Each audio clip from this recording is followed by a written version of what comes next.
献周天人于无量寿中，遍历诸苦。โอ้ยใจเย็นใจเย็น遮蔽星月。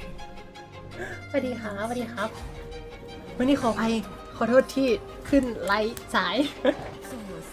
จนคุณดีทำไมนอกมารอจนจะนอนแล้วเนี่ยสวัสดีครับสวัสดีคุณดีทำไมนอกสวัสดีคุณอามอุ้ยไม่ใช่ต้องเป็นหลานอามสวัสดีหลานอามมันต้องอ่านว่าอามหนึ่งหรืออามเฟิร์สเรามีกล้องเฟิร์สแต่เรามีอาร์มหนึ่งโอเคสวัสดีครับสวัสดีครับอุ้ยหนูมาสวัสดีบุ้งปิ้งสวัสดีหลานบุ้งปิ้งอาร์มหนึ่งก็ได้ค่ะโอเคจะเป็นหลานอาร์มหนึ่งกับมันจะมีไม่มีหลายคนเลยมันมีอาร์มซีต้ามีอาร์มหนึ่งแล้วก็มีเฟิร์สกล้องวันสตาร์ด้วยนะลุงไม่จะสับสนกันสวัสดีครับผมเปิดมายังเปิดมาแล้วสวัสดีคุณสันดักสวัสดีคุณตาสวัสดีครับไม่เจอกันนานสวัสดีครับเราขอไปจริงๆวันนี้ตั้งจริงๆตั้งคืออะไรตอน3:30แต่ว่านั่งไอ้นี่อยู่นั่งเขียนตารางสัปดาห์หน้าอยู่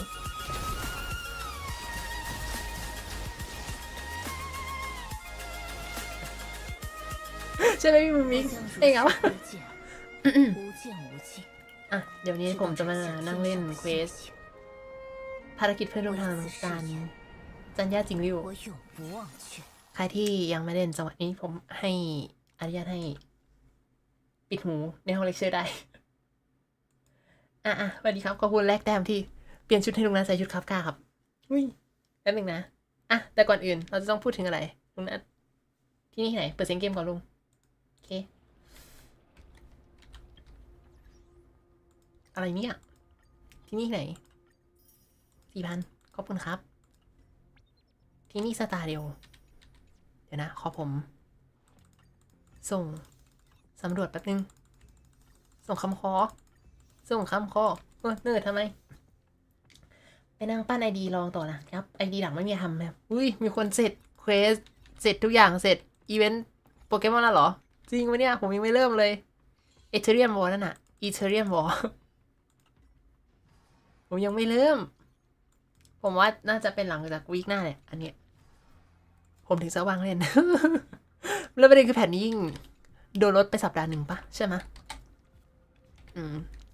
มันก็จะกระชั้นชิดนิดนึงเอาล่ะเดี๋ยวนี้เราจะเล่นเควสของจิงริวเดี๋ยวอยู่ไหนมันเป็นจดหมายที่วางอยู่บนรถไฟเสร็จตั้งแต่วันแรกแล้วอุ้ย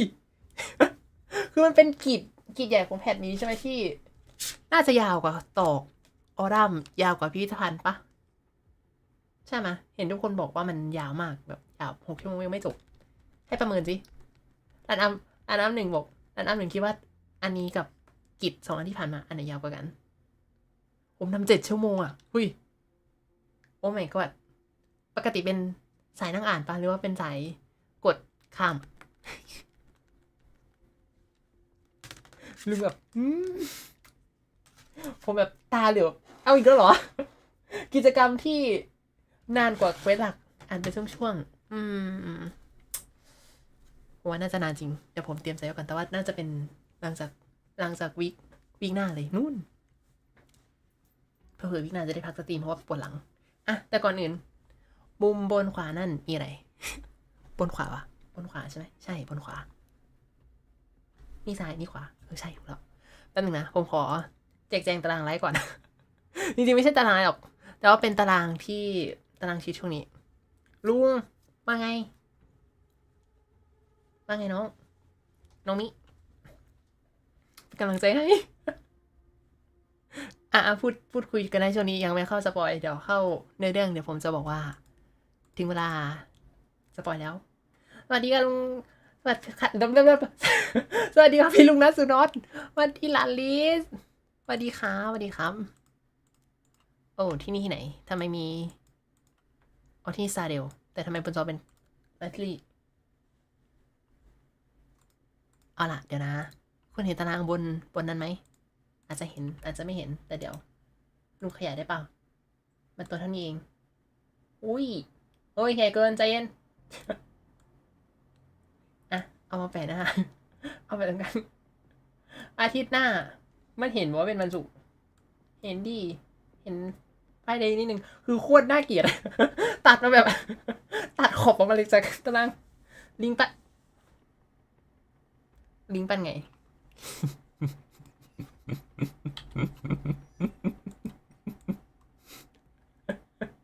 นั่นดีลิงปั้นไง น้องมีน้องรู้เปล่าว่าป๊าไม่มีน้องไม่รู้แน่ๆเลย ใช่ได้แต่ผู้เขียน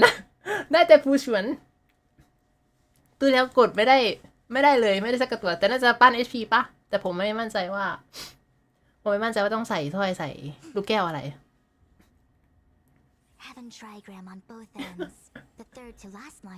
คนทำน้องไม่รู้ตัวค่ะอุ้ยจริงเหรอไหนลองจับดูดิอุ้ยก็เย็นอยู่นะ มาดีร้านนิวอุ้ยสตรีมอยู่ปะเนี่ยสตรีม Animal Crossing เอ้ยไม่ใช่ปาร์ตี้ Animal อีกละ Animal Crossing คืออะไรเอาล่ะวีคหน้าจะเป็นวีคที่เกมเมอร์จะออกจากบ้านกันซะส่วนใหญ่มั้งนะไม่รู้ก็มันมีงานเกมขอประชาสัมพันธ์ว่าตั้งแต่วันศุกร์ไปจนถึงวันอาทิตย์ลุงนัทน่าจะงดสตรีมแต่ไม่อาทิตย์หน้าน่าจะงดอยู่แล้วเพราะว่าเดี๋ยวนะมันเปิดขึ้นได้ปะไหนวะอันไหนอะลุงอันนี้ปะเอาตารางรายสัปดาห์หน้าขึ้นก่อนเพราะว่าน่าจะต้องเป็นการส่งใบลาแบบคร่าวๆเดี๋ยวจริงๆมาอีกทีวันอังคาร20เจิดไหนวะไม่ใช่อันนี้เหรออันนี้ปะโอ้จะมีวันไหนที่ผมไม่ตีกับ การรีไซซ์รูปภาพแป๊บนึงนะโอเคผมยังไลฟ์อยู่วันอังคารหลังจากนั้นผมจะหายไปอีกประมาณอาทิตย์หนึ่งมั้ง หายไปอย่างน้อยอาทิตย์หนึ่งเป็นอย่างต่ำเพื่อไปรักษาการปวดหลังจากที่ออกไปเที่ยวมา3 วัน เอาล่ะเดี๋ยวเราจะเจอกันอีกทีเป็นวันอังคารหน้าซึ่งก็คืออีก2 วันเป็นเควสไลฟ์แล้วก็วันศุกร์ตรงนั้นไม่ไรนะแต่ว่าผมไม่รู้ว่าผมจะกลับมาไลฟ์ได้หรือเปล่าเพราะว่าดูจากอาการแล้วน่าจะร่างพังพินาศอะ เพราะว่าไปอยู่งานทั้งวันเดี๋ยววันศุกร์ที่20ใช่ไหม20ใช่20จะเจอลุงนัทในร่างหมอซูอีกแล้วลุงนัทจะแต่งซูเหรอใช่ลุงจะแต่งซูไปงาน TGS Thailand Game Show ถ้าเกิดใครไปงานวันศุกร์ก็ไปเจอลุงนัทได้ลุงนัทจะไปเป็นซูอยู่แถวโอ้บูธของใครแหละไม่ใช่เขาไม่ได้จ้างลุงนะเขาไม่ได้จ้างลุงแต่ลุงแค่ไปเที่ยว คีจะได้คนนึงว่าเขาไม่ได้จ้างลุงแต่ลุงแค่ไปเที่ยวแล้วก็วันเสาร์ที่21ใช่ไหม21ลุงน่าจะเป็นตั้งหึงชุดโปรโมทท่องเที่ยวอะไรสักอย่างของเขาใช่ชุดโปรโมทท่องเที่ยวปะไม่ใช่ผมจำไม่ได้ว่ามันจากคอลแลบอะไรไม่ใช่คอลแลบมันเป็นเหมือนโปรโมทอะไรสักอย่างของ Official ตอนเปิดเกมเดี๋ยวจะไปเจอกันในชุดนั้นที่ร้านโคโคโรคาสึผมน่าจะไปกินคาสึน่าจะนะไม่งั้นก็เลี้ยวเข้าร้านไก่แต่ว่าเดี๋ยวไปถึงหน้ากันผมก็คิดว่าผมจะกินไก่ผมจะกินคาสึ ถ้าเกิดใครไปร้านวันเสาร์หน้าก็จะได้เจอผมแต่ไม่รู้ว่าจะอยู่ทั้งวันไหมถ้าเกิดเขามีอีเวนต์ให้อยู่ทั้งวันผมอาจจะอยู่ตรงนั้นทั้งวันแต่ถ้าเกิดไม่มีอะไรผมก็อาจจะต่อคิวซื้อไก่แล้วก็กลับมา ก็เดี๋ยวไปเจอมาร่างตั้งหึงอุ้ยมันจะเป็นตั้งหึงเหรอใช่ แล้วหนึ่งผมขอยันใช่แป๊บนึงแปลงยี่หรอใช่ โอเคดูขอโทษครับพ่อ ลุงจะเล่นเนื้อเรื่องใช่ลุงจะเล่นเนื้อเรื่องอาจารย์จิงดิวแต่เดี๋ยวขอประชาสัมพันธ์กับแจ้งกิจกรรมโฮลูรัสก่อน ลุงก็บอกไปว่าเขาจะไปเดทกับหนูเฮ้ยฮะก็บอกเขาไปว่าจะไปเดทลุงไม่ลุงไม่รู้ไปกับใคร ลุงไปคนเดียวไม่ใช่เหรอเที่ยวไม่รู้แต่ไม่รู้วันไหนจะเจอกันหรือเปล่าสักวันหนึ่งใน3 วันนี้เราจะเจอกันหรออุ้ยไม่รู้เป็นความลับทางธุรกิจ แล้วก็วันอาทิตย์วันอาทิตย์นี้จะเป็นเอเธอร์แล้วก็ไปอยู่แถวพูทโยนเหมือนเดิมก็หวังว่าจะได้เจอกันลุงเห็นร้านนี้บอกว่าแอมพิชชี่จะไปงานใช่ป่ะลุงก็จะไปดัง ลุงอยากไปเจอคนดังสตรีมเมอร์คนดัง ไม่จริงๆก็มีสตรีมเมอร์คนอื่นที่จะต้องไปเจอแล้วแต่ว่าเขาบอกว่าวันอาทิตย์พิชชี่แอมพิชชี่จะไปไม่จริงๆบอกเขาไปว่าลุงไปเจอเจ๊ปะทองก็ไป3 วันนั่นยังไงก็ต้องเจอเจ๊ปะทองสักวันปะเจ๊ก็อยู่ทั้ง3 วัน แต่วันอาทิตย์มีแค่พิชชี่ไปลุงจะไปในร่างไอเธอวันอาทิตย์แต่เหตุผลที่ทำไมถึงวันศุกร์ถึงเป็นซูเพราะว่าวันศุกร์มีอันนี้เดี๋ยวต้องเปิดอันนี้ก่อนวันศุกร์มีอันนี้อันไหนอะลุงอันนี้อันนี้นี่มันเซ็นเซอร์ป่าวะอ๋อไม่ขึ้นชื่อเมลใจเย็นตั้งเหิงใจเย็นวันอาทิตย์วันศุกร์เราไปรอบนรถไฟได้ปะนิดนึงนะผมรู้สึกมันเงียบเหงาแถวนี้มันน่ากลัวเป็นระบบมันเหมือนแดนรกร้างวันศุกร์ตามประกาศอีเมลที่ Impactor ส่งให้กับตันทุกคนบอกว่าจะครบรอบ6 ปีเซิร์ฟซีใช่เหรอวะ ใช่เหรอไม่รู้ทำไมมันเร็วจังทำไมมันครบรอบ6 ปีเร็วจังไปถึงเราเพิ่ง5 ปีไปเมื่อวันที่อะไร6 ปีได้เหรออาจจะ6 ปีแล้วก็ได้เดี๋ยววันศุกร์ตอนเย็นศุกร์ที่10 ตุลาคมตอน6 โมงเย็นที่งาน TGS ก็หวังว่าเขาจะเปิดอะไรสักอย่างเพราะว่าปีนี้ของเกนชินไม่ตรงไลฟ์แพดไม่ตรงกับงาน TGS เหมือนปีที่แล้วของเกนชินจะอยู่สัปดาห์ที่27ปะใช่ไหมเท่าที่ดู27 28น่าจะเป็นศุกร์27มันก็เสาร์28ของเกนชินก็เลยออฟฟิเชียลน่าจะไม่เปิดไลฟ์แพดเกนชินในงาน TGS ปีนี้เพราะว่ามันไม่ตรงกำหนดการก็น่าจะเป็นอันนี้แทนเพราะปกติโปรแกรมพิเศษปีที่เปิดกี่โมงปีครับโปรแกรมพิเศษของ Impact เขาก็เป็นตอนเย็นนั่นแหละเพราะเป็นไอ้นี่เหมือนวิดีโอฉลองแต่ปกติ Impact เขาจะไลฟ์ไอ้ตัว Preview Pad ตอน 9 โมงเช้าแล้วพวกงานลื่นเริงจะเป็นตอนเย็นมันจะไม่เหมือนเกนชินกับ Star Rail ที่แบบทุกอย่างจะอยู่ตอนเย็นหมดเลยลุงค้ารักยังรักดูแสบในแบบที่เป็นหลานนะรักเท่ากับหลานทุกคนอะ อะไรนี่อ่ะขยับไปลุงจะนั่งตรงนี้แบ่งบัลลังก์ตรัสให้ลุงได้ เดี๋ยวก็วันศุกร์ที่ไปเจอลุงนัทอยู่ในงาน Impactor ก็หวังว่าจะได้ฉลองกับตันทุกๆคนแล้วก็งานของ Impactor งาน TGS หวังว่า6 โมงเย็นเขาจะเปิดอะไรสักอย่างนะเพราะว่างานยังไม่เลิกงานเลิกกี่โมงทุ่ม 1ปะหรือ2 ทุ่มสักอย่างก็เดี๋ยวผมก็จะรอ เราจะมี MV ที่ระลึกครบรอบ6 ปีที่ผ่านมานี้เป็นพยานของจุดหมายการเดินทางของเคียนาและเป็นจุดเริ่มต้นแห่งอนาคตของพวกเราด้วยแต่ว่าผมมาเพิ่งขึ้นยันให้ประเด็นมาได้ประมาณปีครึ่งมั้งน่าจะปีกว่ายังไม่ถึงเท่าพี่ๆทั้งหลายในงานก็จะมี MV ฉลองครบรอบกับเพลงแฟนเมดใช่ปะกับตันคัดเทศกาลโรงเรียนของเรากำลังจะเริ่มขึ้นอย่ามาสายนะเราจะกลับไปที่โรงเรียนเซนต์พระยากันหรอเอาล่ะส่วนกัปตันของใครแบกเตอร์ก็รอฉลองวันศุกร์ปรากฏว่าปีนี้ที่เจก็น่าจะไม่เหงาหวังว่าทีมงานในงาน TGS ของบูธโฮโยเวิร์ดน่าจะเตรียมการมาพอสมควรเพราะว่าปีนี้มีโฮโยเฟสที่จัดซ้อนกับ TGS ของ Impact ของโฮโยเวิร์ดไปด้วยก็ผมคาดหวังอยู่นะ ผมคาดหวังอยู่ส่วนร้านไก่ทอดกับเอเธอร์ก็เดี๋ยวไปเจอกันในงาน TGS ใครที่ไปแล้วเจอลุงนั้นก็ช่วยรายงานตัวด้วยกันหรือแบบจะแอบไปเป็นแบบโค้ดเนมก็ได้ บอกทีว่ามาเจอลุง บอกทีว่าเป็นใครนะทวิชมาจาก ฝั่งไหนก็บอกลุงแล้วกันผมจำทุกคนไม่ได้เข้าใจไหมมีจังถ้าเกิดมีจังมาเจอลุงก็บอกด้วยว่านี่คือมีจังลุงอ่ะโอ้ยลุงจะจำมันได้ขนาดนั้นหรอถ้ามีจังปลอมตัวเป็นลุงก็จำไม่ได้ พูดแหละไม่ฟังเลยวิจูไม่ฟังลุงเหรอฟังลุงหน่อยสิ อ่ะเอาล่ะประมาณนี้ไหมกลับไปเล่นเกมกันศุกร์เสาร์ที่หน้า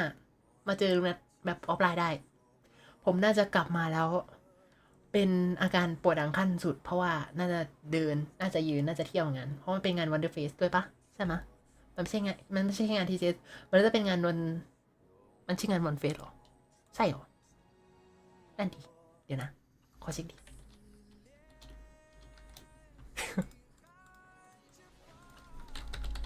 เพราะว่าปีนี้ของปกติพอมันเป็นเขาเรียกไงมันอารมณ์งานคล้ายๆจะบอกว่างานโชว์ของเล่นหรอไม่ใช่ งานโชว์ของสะสมแล้วกันวันเดอร์เฟสติวัลของกรุงเทพ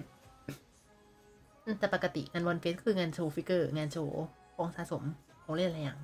ปะประมาณนั้นมั้ยปีนี้เขาจัดควบกันแล้วก็ควบกับงานหนังสือหรือเปล่าก็คือ3งานแบบใหญ่ๆชนกันที่เราผู้เป็นเกมเมอร์แล้วผู้ที่ ลงไหลในว่าทำอนิเมะญี่ปุ่นไปงานเดียวน่าจะจบที่แปลว่ากระเป๋าตังค์จบ อ่ะ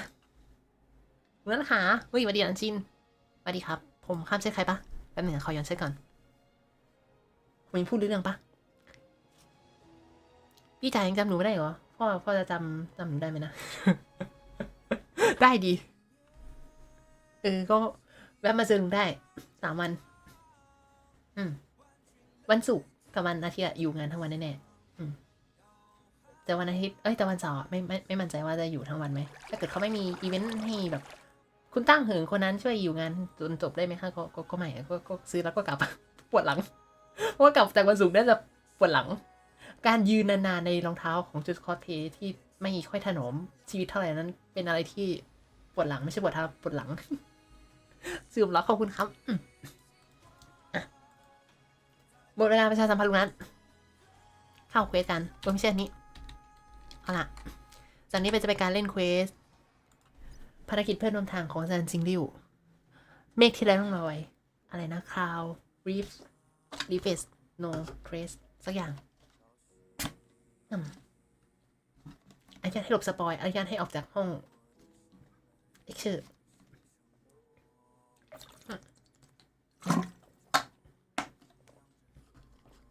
อ่านใช่ไหมหนังสือคนละเดี๋ยวนะช่วงนี้เขาไฟนอลกันปะไม่รู้ สู้ๆนะคะที่ยังมีการบ้านต้องเคลียร์ภาระศึกษางานหรือมีสอบอะไรก็สู้ๆพรุ่งนี้วันจันทร์ใช่ไหมอ๋อใช่แต่จริงๆวันนี้สตรีมยาวนะ พรุ่งนี้วันจันทร์ลุงนัทก็ไปทำงานกันแต่ว่าลุงนัทจะต้องหลบสปอยเกนชินดังนั้นเดี๋ยวลุงนัทเล่นอันนี้จบลุงนัทจะเล่นเกนชินต่อเควส2เควส3ของกิจกรรมจนมันจะจบแล้วก็ใครอยู่กับลุงนัทก็หลบสปอยให้ดีแต่ใครจะนอนใครจะดื่มก็ได้ลุงไม่ว่า เดี๋ยวนะขอเช็คก่อนวันที่15เหรอวันกดช้อปปี้ยังกดแล้ว กดไปเรียบร้อย พร้อมเล่นเกมผมลืมขึ้นชื่อใครไหมน่าจะไม่ใช่ไหมขึ้นชื่อถูกใช่ไหมลุงถู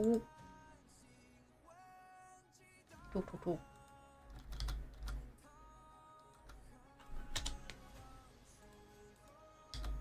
เฮ้ย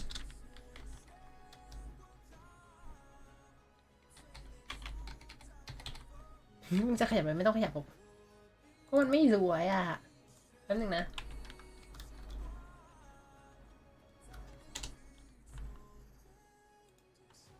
แบบนี้กันจดหมายฉบับหนึ่งที่ถูกส่งมายังขบวนรถไฟเพื่อเชิญชวนให้เพื่อนเก่ากลับมาพบหน้าค่าตากันอีกครั้งแต่กลับไม่ทราบถึงขีดจำกัดที่แน่ชัดใครกันน่าส่งจดหมายมาเดี๋ยววันนี้เราจะเล่นเสียงจริงๆตอนเริ่มไลฟ์เราเอา PV จีนเปิดก็จริงแต่ผมไปนั่งคิดไปคิดมาแล้วผมชอบเสียงอังกฤษของอาจารย์จิงริวมากกว่า ผมน่าจะเล่นวันนี้เป็นเควสภาษาอังกฤษหมดเลยว่านักพากย์เขาเป็นเขาชื่ออะไรนะ อามารีใช่ไหมที่เป็นนักร้อง cover อังกฤษคนนั้นนักร้อง cover อานิซอนกับเจป๊อปเป็นภาษาอังกฤษอะโอเอซี่เกมทั้งหลายแล้วผมจะได้ภาษาอังกฤษนะวันนี้กระดาษจดหมายแผ่นหนึ่งนอนแน่นิ่งอยู่บนโต๊ะในตู้รถไฟดูจากเนื้อสัมผัสและรูปของมันและรูปแบบของมันแล้วน่าจะมาจากเชียนโจบนกระดาษไม่มีทั้งชื่อผู้ส่งและผู้รับอย่างที่ควรจะมีเพียงรอยน้ำหมึกสีเข้มที่เห็นได้เลือนลางเท่านั้น ช่างมันเถอะ สามารถกดช่างมันเถอะได้เหรอแล้วทำเควสอย่างเนี้ยทำแล้วนะคิดว่าทำแล้วคิดว่าทำแล้ว คิดว่าทำแล้วเราโยนเป็นอันนี้ก่อนได้ไหมเดี๋ยววัน Shadow Echo of War โอเคตีแล้วซีมยูตีแล้วโอเคเริ่มแล้วกันลองเปิดดูหน่อยแล้วกันคุณเปิดจดหมายออกรอยน้ำหมึกปรากฏขึ้นมาทันใดเหมือนมีมือที่มองไม่เห็นจับปากกาแล้วเขียนอย่างฉอดเฉวียนราวกับตวัดดาบผ่านไปครู่หนึ่งเนื้อหาในกระดาษก็ปรากฏเนื้อหาที่ควรจะมีอ๋อเหมือนนี่ปะอารมณ์แบบจดหมายเวทมนต์ จดหมายไม่ทราบที่มาได้ยินว่านายกลับมาทำให้ทะเลโบราณผันผวนและช่วยเหลือให้พ้นจากหายนะคาดว่าความทรงจำเก่าก่อนคงฟื้นขึ้นมาแล้วดังนั้นตามสัญญาเมื่ออาการก่อนพวกเราควรหวนกลับไปเยี่ยมเยือนสถานที่ในวันๆเพื่อร่วมดื่มสังสรรค์และรำลึกความหลังด้วยกันสักหน Upend the ancient sea and return to old ground. It's a letter for Dan Hung, but who is it from? ลุงนั้นก็ยังเปิดเพลงสมุดดาราอยู่ในบนตู้รถไฟเสียงเบาไปปะเสียงภาค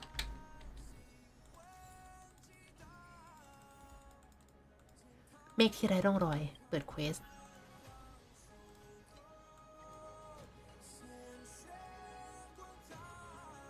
ภารกิจไล่เบอร์โอเคคือละงั้นไปคุยกับปอมๆเหรอปอมใครส่งจดหมายมาอุ้ยแล้วน้องมาได้ไงเราเคยทำเควสด้วยกันแต่เราเดี๋ยวพึ่งส่งเพชรของเธอมาเธอมีเพชรใช่ไหมไม่มีเราคุยกันแล้วเราเคยได้เพชรไปแล้วเราจะมีเพชรได้ไงน้องไม่ออกมาจากตู้กาชาเสียใจตี 3เนอะตี 3ใช่เดี๋ยวผมกำลังจะสปีดไม่เดี๋ยวขอจบเควสจริงดิวก่อน I need help เดี๋ยวผมจะรีบเดี๋ยวลงเควสสไตล์เดี๋ยวเราจะเล่นเกนชินต่อจนถึงจนกว่าจะจบพาร์ท 3 อีเวนต์ใครจะอยู่รับสปอยรับในเรื่องดูพร้อมวากภาษาอังกฤษก็เชิญได้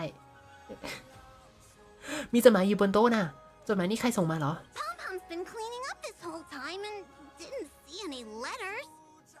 ไม่อยากเห็นว่ามีจดหมายอะไรเลยผีหลอกเหรอเนี่ยหรือว่ามีคนแอบขึ้นมาบนรถไฟ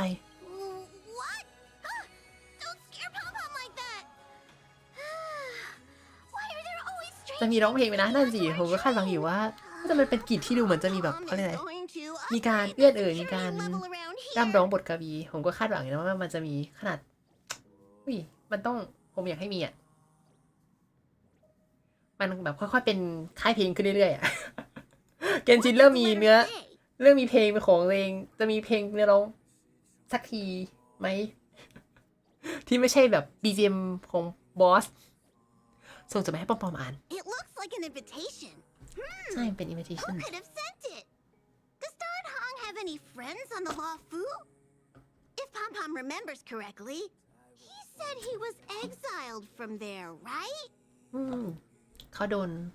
เนรเทศไม่ใช่เหรอ exileเพื่อนจิงหยวนมั้งอาจจะเป็นศัตรูเปรตเปล่าดูทั้งสองชั้นก็ไม่น่าจะถ่าย Unlikely. If the general sent the letter, he would have signed it. ถ้าเป็นจิงหยวนนั้นจะต้องลงนามไปแล้วส่วนเป็นเปรตก็น่าจะ Why มา don't you show Don Hong the letter? You know where to find him.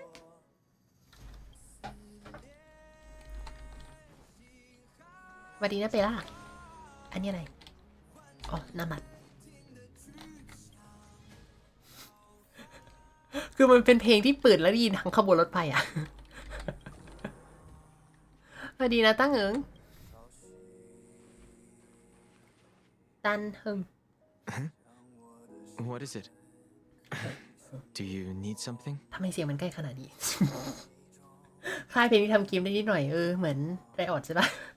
ค่ายเกมที่ทำเพลงได้นิดหน่อยเฮ้ยค่ายเกมที่ค่ายเพลงที่ทำเกมนิดหน่อย ผันตัวเป็นค่ายเพลงเต็มตัวแล้วเหรออุ้ยจริงๆเป็นร้านขายเสื้อผ้าไปแล้วพูรู้หรือเปล่า มันเป็นร้านขายเสื้อผ้าไปแล้วว่าไงเส้นพีมาฉันมีธุระอะไรเงี้ยเหรอมีจดหมายส่งถึงนายมีคนชวนนายกลับสถานที่ในวันวานอะดูดิใครก็ไม่รู้ คนรักเก่า There's เหรอ no signature, and it doesn't mention a time ฉั or นถึงนะ place. Looks like whoever sent this expects me to remember. แต่พูดถึงร้านเสื้อของโคโยเวิร์แล้วแบบบูเสื้อผ้าโคตรดีแต่ราคาก็แบบค่อยๆอัพตัวขึ้นเรื่อย Unfortunately, I'm going to ๆ disappoint แบ็คพิง you. เหรอศิลปินผันตัวเป็นแม่ค้าเฮ้ยเขาก็ต้องขายกูดมันแบบเอาล่ะมันทำให้ของที่เราไอเนี่ยน่าเก็บมากขึ้นหลังจากเรามีคุณค่าทางจิตใจของพวกเขาแล้วเหมือนเราที่แบบเจ้าอะคริลิกนั่นน่ะน่าเก็บจัง สีหน้านายดูซีเรียสมากนะอยากให้ฉันช่วยไหมหรือว่าจะเป็นเบลดจริงหรือไม่ใช่เป็นเบลดหรือเปล่า The handwriting does seem like that of a sword master. อดีตอาร์มซีต้าเฮ้ยเรามีอาร์มหนึ่งกับอาร์มซีต้าอยู่ในไลฟ์เดียวกันผมแบบเด็กสองคนจะสรุปปะ สวัสดีครับ It's an Then fetching Jingliu invitation, yang. right? But ก็จะได้แล้วปะ this is too mysterious to be him. ระดับเมนจันจิงริวเขาจะไม่พลาดเควสตั้งแต่เดวันปะเขาน่าจะเล่นกันแล้วเอาไหนก็ได้ฮะ เดี๋ยวอย่าบอกว่าเป็นคนเดียวกัน Hold on to ไม่ the ใช่ letter. Anything related to Dan Feng's past should be handled with care.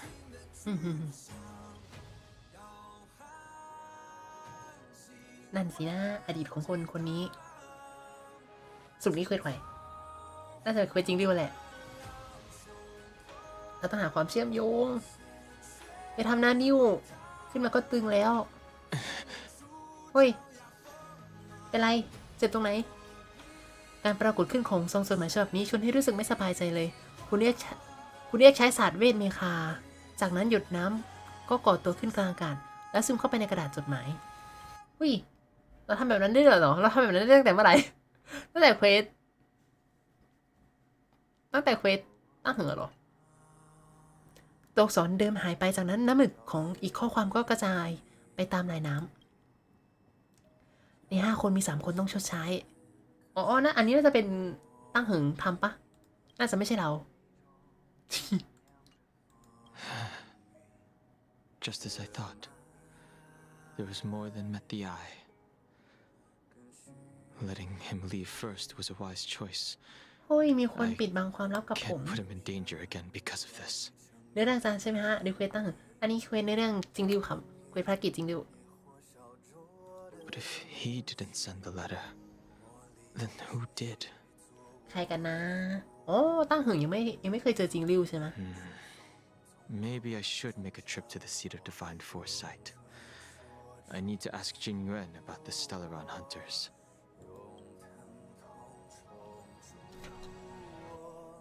แล้วเข้าเควสได้เหรอไปถึงทำไมต้องเข้าไปตีมอนเลย ต้องมีจริงดิวอยู่ในทีมเอ้าผมมีจริงดิวในดีทำไงดีโอเคผมมีจริงดิวละทุกคนดูนี่คือจริงดิว E3 ปะจริงดิว E0 ทำไมเขาไม่ทำเหมือนเกนชินผมเสียใจ ดูดีง่อยมากเลยแล้วคนประจำตัวก็ไม่ใช้ผมขอประนาม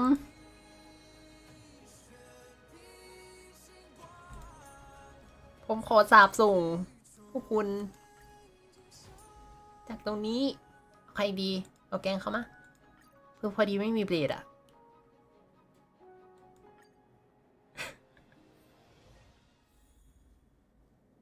เพิ่งเล่นไปนั่งดูยาวๆ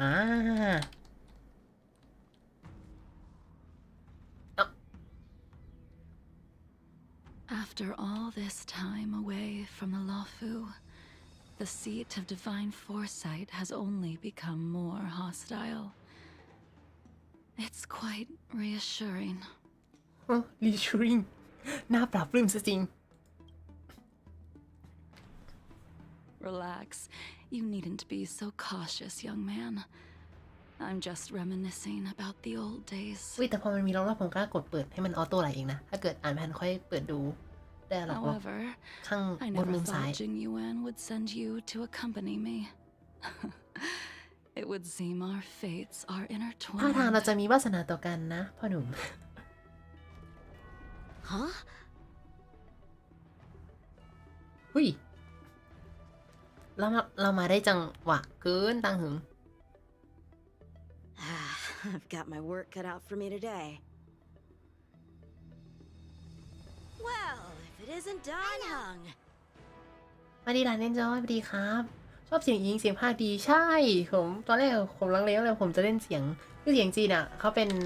นักพากย์หนิงกวงนักพากย์ใหญ่จีนใช่ปะตอนแรกก็แบบนี่เป็นเควสเชนเราควรจะเล่นเสียงจีนหรือเปล่าตรงนั้นแล้วก็แบบลังเลอ่ะถ้าเสียงอีเขาดีมากเขาเป็นคุณอมารี นักร้องคนนั้นมาร้องที่ร้องเพลง cover อันนี้เวอร์ชันภาษาอังกฤษเยอะๆอ่ะแบบแล้วก็แบบเท่าที่ดูมาก็แบบก็งานดีนะ ผมก็เลยได้เสียงอีวันนี้ขอโทษที่รบกวนทั้งสองคนนะฉันอยากจะขอพบท่านนายพล Greetings. I need to speak to the general about something. Looking for compensation for the injuries I gave you? I accept full responsibility. They can deduct my next 100 years' salary if they like. แป๊บนึงนะผมอาจจะจังหวะเข้าเนื้อเรื่องแล้วผมอาจจะอ่านคอมเมนต์ช้านิดนึงผมขอตักหมดไว้ก่อน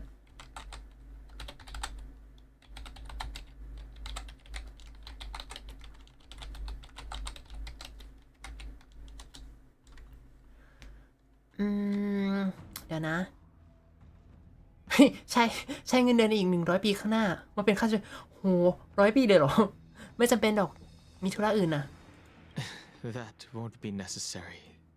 The Cloud Knights were doing their duty. I should be apologizing for any damage I caused myself. You came at a bad time. The general is busy with urgent work. You probably won't be able to meet with him today. จริงหยวนมีงานด่วน But he did leave a message.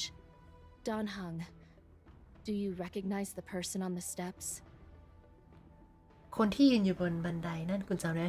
เหมือนจะจำได้จำไม่ได้เราต้องแกล้งจำไม่ได้ปะ เราต้องแกล้งจำได้เหรอ ตอบอะไรดี คือถ้าเราตอบในมุมเราตอบแทนตั้งหึงได้หรอ No. If the general isn't available, I'll come back another day. You don't remember her? I see. I suppose the memories of your previous life really were wiped clean after the rebirth. That อ๋อ is แสดงว่าคนนี้ Jingliu, the ชิง previous สู้ sword champion of เขา the รู้ใช่ไหมว่า Xianzhou จิง Laofu. ริ้วคือใคร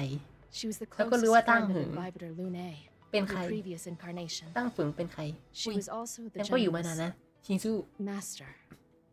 สมกับเป็นเลขาท่าน According นายพ to ล records of wars past, her blade has slain countless denizens of abundance. Not even the feather guards of the Wingweaver, the father wolf of the Borazin, or the gigantic mecha beast could withstand a single strike from her. หุย She's a renowned Didi. legend. เขาจะปล่อยเผ่า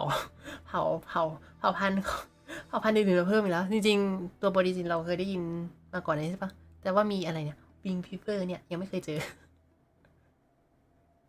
แล้วก็อสูรจักรตัวสูงเท่าภูเขาหุยเราจะได้เจออะไรพวกนี้ปะเราจะเจอมันพวกนี้ในอนาคตปะ However, those are ancient stories. It's a shame that even a hero like her wasn't able to break free of Mara. It is said that in the end, Jingliu lost her sanity and slaughtered anyone in sight.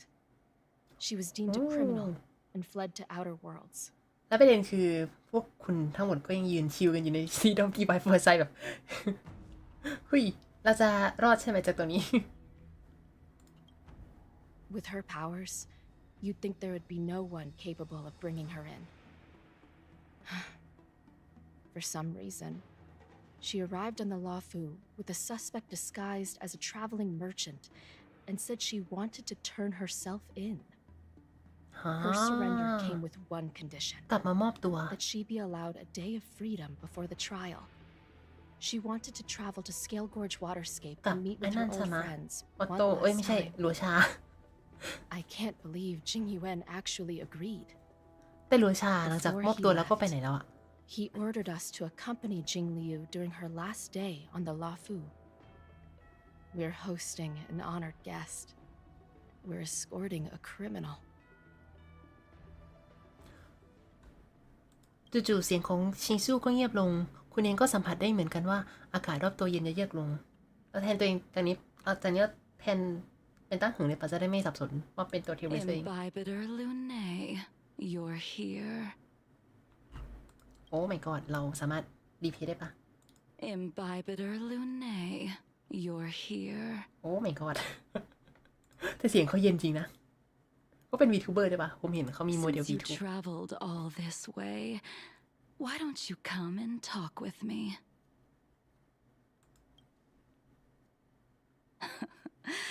Or should I call you by your name in this lifetime? Dan Hung.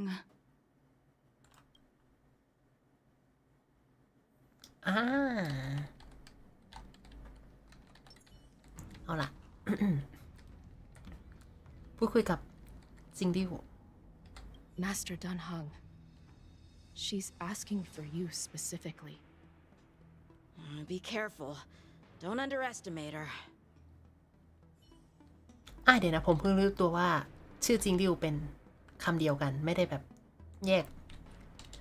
กชื่อกับแยกแซ่ มันคือแบบจิงริวที่แบบต้องเขียนติดกัน ขออนุญาตแก้แป๊บหนึ่ง โธ่เกือบละนัดขออภัยผมไม่ได้สังเกตดีๆว่าชื่อจานเป็นอันนี้เป็นชื่ออันนี้ไม่ได้แยกชื่อกับแยกแซ่แต่อย่างใดโอ้ my godちょっとจริงดิวโอเค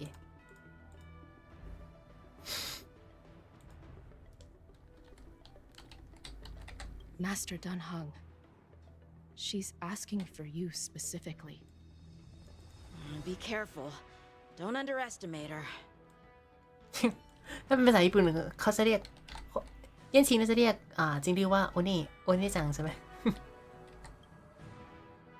When I พี่ left สาว the Xianzhou, หารู้ไหมว่า I heard they นี่ took ระดับ away your พูดยากแล้ว scales and horns, แต่ผมชอบ forced อันเนี้ you ย into a ที่เป็นดวงจันทร์ hatching อะ rebirth, อยู่ตรงกลาง and detained you in the ด้านโค้งอะ shackling prison. I thought เป็นฟีเจอร์ที่โคตรเท่ Imbibitor Lunae had been wiped from this world. But then I returned to the Luofu and watched as you parted the sea. แอบดูเราอยู่ After all these years, it was a magnificent sight to behold. ฉันรู้จักเธองั้นเหรอฉันจำเธอได้แต่ไม่มากชาติก่อนของฉันมันจบไปแล้วอยากจะตอบแบบเหมือนจะจำได้นะแต่ว่าถ้าตอบแบบดูแบบจำไม่ได้ทุกอย่างมันจบแล้วมันดูละเยื่อใยแต่ว่าในความเป็นจริงคือตั้งหึงถ้าเกิดมองจากมุมของคนนอกแรงเราที่เห็นตั้งหึงแบบเขาดูเหมือนพยายามสลัดอดีตที่ผ่านพ้นไปแล้วแบบมากๆซึ่งถ้าเป็น true answer ควรจะเป็นแบบฉากของฉันมันจบไปแล้ว The life of Imbibitor Lunae ended. I stand before you. มันมีคำอธิบายอยู่ในคลิปอธิบายสกิลตัวคนที่ว่าดวงจันทร์อยู่ตรงกลางคืออะไรอ๋อไอคลิปไอ้นั่นปะ The ที่เป็น sins of a past นั่งคุยกับ life should โอ be เบิร์ตอะ forgiven เอาเบิร์ต after rebirth. อันนั้นเหรอ Now you are a อุ้ย nameless, ผมยังไม่ได้ดู traveling ต้องไปดูละ across the galaxy. But can anyone really bid farewell to their past? If my guess is คลิ correct, ปโอเบิร์ตใช่ไหม the preceptors were unwilling to allow the Ichor line to end, and hoped for the Imbibitor ไม่แต่เฉลยตรงนี้ได้ Lunae's ไหม resurrection, ลุงนัทขี้เกียจมีวะไม่ไงแต่ว่าถ้าพูดมาขนาดนี้แบบแอบเฉลยให้ตรงนี้แล้วมันคืออะไร and turned you into what you are now. เหมือนสกิลอาจารย์ที่เข้าโหมดแล้วออกโหมดก็ประมาณนั้นอ๋อมันเถอะไม่คล้ายๆแบบตอนเปิดตากับปิดตาเหรออันลงแบบน้ำขึ้นน้ำลงอยู่ ไม่ใช่นี่ฉันเราไม่ผิดพวกมังกรอาวุโสแต่ตัดใจให้สายเลือดมังกรต้องสูญสิ้นไปไม่ได้พวกเขาคิดจะทำให้เจ้าเย็นจันทราฟื้นคืนชีพขึ้นมาเธอก็อยากฟื้นฟูการสืบทอดตำแหน่งมังกรผู้ทรงเกียรติสินะเธอคิดจะให้เจ้าเย็นจันทราชดใช้งั้นเหรอ พูดมาตรงๆเถอะว่าเธอมาที่นี่ทำไม You're not here to reminisce on old times. Tell me why you're here. You didn't hear? That Vidyadhara girl explained it clear as มัน day. จันเต็มดวงคือเปิดตา I returned to the Law Fu ส่วน so อี I กตา could ก็จะเป็นจัน surrender เจียว myself to the Alliance and atone for my sins. I did, however, have one request เหมือ before นหมาป่า the เลยอะ trial. I asked to be given a single day to go and see old friends ไม่ใช่ห and มา to ป่าต้อง fulfill พูดอะไรบู promises ป่ะ I มนุษย์หมา made ป่า long ago. แบบจันเต็มก็แบบกลายร่างแบบพลังเยอะ Jingliu has always been an understanding person. He heard that you would be หมายถึงเป็นการ coming เปรียบเทียบอา and จารย์เป็น agreed เผ่า to my request. เป็นชาวเชียนโจวจริงๆ ไม่ใช่ You're the one Look that who my mailed ba. the letter to the Express. แต่ที่น่าสงสัยคือ เอาจดหมายไปไว้บน That's StarRailEP35 ได้ไง right. ปอมปล่อยให้จานขึ้นรถไฟได้ยังไงกัน แล้วไม่รู้ตัวเดนนะปอม The sea's depths conceal no stone, เฮ้ยรถ and ชาเหรอ dragons' breaths reveal the moon. The scenery of Scale Gorge waterscape is truly as magnificent as the poems describe. But as a suspect, shouldn't I be bound and interrogated in the shackling prison? Is it really appropriate to bring me to a place like this, General? เขาจะหนี Holding ไป you ปะ in the shackling prison would be more trouble than it's worth. For security purposes, we will be performing your trial here. เฮ้ย อ๋อ จริงหยวนมา For ก็คือต่อจาก security เพลงในเรื่องหลัก purposes. ใช่ไหมที่ I suppose it's not my security you're talking about. The เขาจับ Stellar's ไว้ descent, แล้วก็จะทำ the การสืบสวนต่อ Ambrosial Arbor's resurrection, the destruction ทำไม emanating เราไม่ไปสืบสวน impersonation ที่ of the Matrix Anacaster. of Prisons According ทำไม to the Skyfaring ทำไมคน Commission's ถึง investigations, ห้าวหาญไม่จับ you เขาใส่กุญ arrived แจ on มือ the Law Fu with a group of merchants, but didn't make a single trade during your stay. Your departure coincided with the day the calamities took place. You took advantage of the chaos to sneak into the shackling prison, but seemingly took no course of action. Now you claim that you are responsible for the Stellaron crisis and wish to surrender yourself. เขา Your behavior truly is แต่มันแปลก puzzling. จริงนะ แต่ถ้าจะบอกว่า I can't seem ตัวเอง to ทำหน้าที่ piece เป็นแพทย์ระบาด together แทนใคร your บางคน motive. ก็ อันนี้ก็จะซื้อนะ I was asked to เขาเป็นคน deliver เอา a เซรอนเข้ามาจ token ริงๆเหรอ in my capacity as a traveling merchant. I knew nothing of its significance. I admit I หรือ did ว่าโดน have จ้างให้ my นิว own ด้วย agenda โดน for จ้างให้ entering the shackling บอกว่า prison, ไหน but ๆก็มาส่งแล้ว in ก็ the end, I found แสด that ง the Law เป็น Fu คน did รับ not ผิดว่า possess เป็นคน what เอา I was สเตียรอนเข้ามาด้วย looking for. เพื่อจะได้ไม่ต้องสืบสารไปต่อคนที่บงการจริงๆ ไม่รู้นะเลิกเดา It is through fear of punishment that I am choosing to surrender. The galaxy is a vast place, but I am merely a wanderer. It would be silly of me to think that I could outrun the Alliance. คงจะเป็นแกนโง่ที่จะหนี เพราะยังไงก็หนีไม่พ้นจากกองสะพานเชียนโจ Merely a wanderer. พ่อค้าตัวคนเดียวเหรอ You're too modest, Lacha. Do I need to remind you of your actions at the Eternity Fortress and the Shroud Veil Star Zone? Or must I utter that tongue twister of a name? อันนี้คดีเก่าเหรอ เดี๋ยวนะ ป้อมปราการนิรันดร์กับอะไรอีกเชลเวลสตาร์โซน อันนี้คือที่ไหนอุ้ยแสดงว่าหลวยชาคดีเยอะนะเหรอ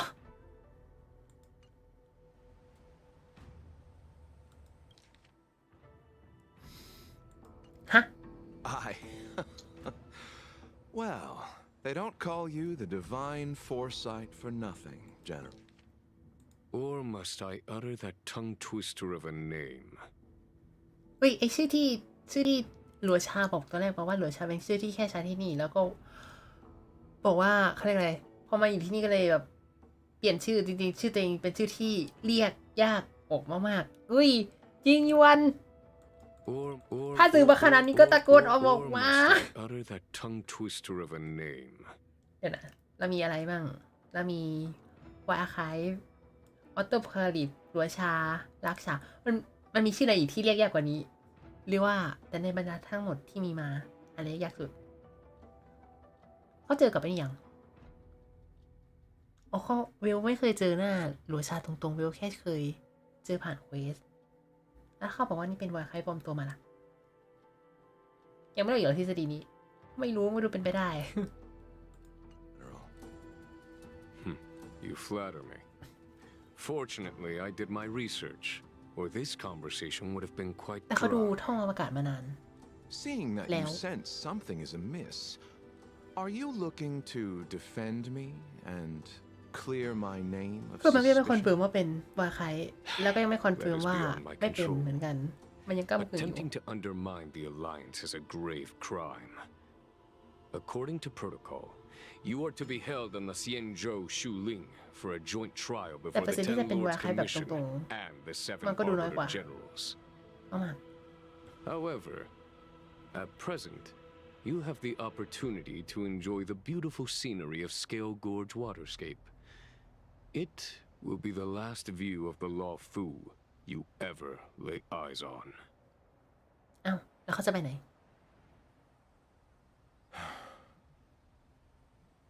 She told me that the High Cloud Quintet once gathered and feasted here hundreds of years ago.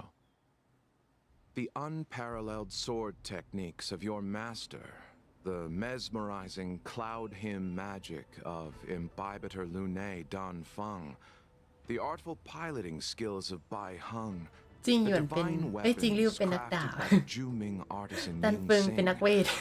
and the unmatched stratagem ไปเฮงเป็นไรเดอร์ The five of you แล้วมีใครอีก vanquished นะอีกคนหนึ่ง evil from the อย่าเพิ่งใจเย็นชูหมิงยิ่งซิงอันนี้เป็นชื่อเรือใช่ไหมไม่ใช่ชื่อเรือคือซูหมิงแต่ยิ่งซิงคือชื่อชาติก่อนของเบรดปะถ้าผมจำไม่ผิดมียิ่งซิงเป็นแบล็กสมิธ แล้วก็มีใครอีกเป็นมีจิงหยวนเป็นเทมเมอร์ ดูเป็นตีที่ยิ่งใหญ่อลังการ The world, creating legendary tales in your wake. Unfortunately, nothing lasts forever, and the High Cloud Quintet disbanded as each of you went your separate ways. You removed me from the shackling prison and decided to interrogate me here, but not for security purposes. You wish to discuss things that shouldn't be overheard. เพื่อคุยเรื่อง You ลับ wish to ๆภายใน discuss พงห the ญ้า one person you've avoided ไม่ใช่ใน mentioning พงหญ้า up ลุง to now. Your master, Jingliu. ขณะเดียวกันใน Seed of Divine Foresight สุดหล่อเวทไหนดิเวทจันจิงริ้วเซียวเล่นเลียง We can head out now. ปิดตา I would like to visit a เซี few ยว places from my แล้วเซียวไม่อ่าน memories. ชื่อไรลุง Enjoy a glass of wine เดี๋ยวนะเมื่อวัน and ชิน reminisce about the good times. กับนะไปเที่ยวที่มหานครสกายวอล์กมหานครสกายวอล์กมหานครสกายวอล์กมหานครสกายวอล์กที่ไหน สวยดีมากรุงเทพที่สูงแบบ300%ภาษาอ๋อตึกมหานครเหรออ๋อใช่ตึกมหานครไหมไม่ไหนทั้งนั้นไม่ทันละแต่สุดหล่อ2 คนกำลังคุยกันแบบสวัสดีสุดหล่อฉันกำลังพูดถึงสุดสวยของที่เป็นซานไนใช่ไหมมันคือที่นั่นแสดงว่าผมกำลังกลัวความสูงอยู่ เป็นไปยอดตึกมาใช่ไหมลุงนัทเคยไปเหรอไม่เคยไปแต่ลุงนัทพอจะรู้จักตึกมหานครยังไม่เคยไปเห็นแต่รูปกับสถาปัตยกรรมอันโออาร์มันเท่ดีนะเป็นตึกเหลี่ยมๆที่โดน เขาเรียกอะไรมันคือตึกที่โดนอารมณ์แบบโดนตัดแบ่งออก เขาเรียกอะไรนะไดไม่ใช่ดิสแท็กไม่ใช่ไดแท็กไม่ใช่ผมจำไม่ได้เขาจะคำอะไรสักอย่างแต่ตึกมันสวยดี โซล่าบอกว่ากลัวความสูงเมื่อกี้ผมก็กลัวใช่แต่ก็ไม่ถึงขั้นแบบไอ้นี่นะแบบไปไม่ได้แต่ว่าถ้าไปก็จะกล้ากลัวไม่กล้า ไม่กล้าก้าวขาแรง แต่กลัวไม่แข็งแรงอยู่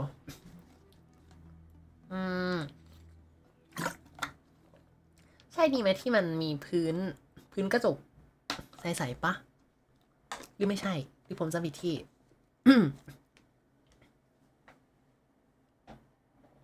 มันคือที่นั่นใช่ไหมที่มีพื้นกระจกใสโอเค ก็เห็นแต่คนรีวิวอ่ะที่เขาไปกัน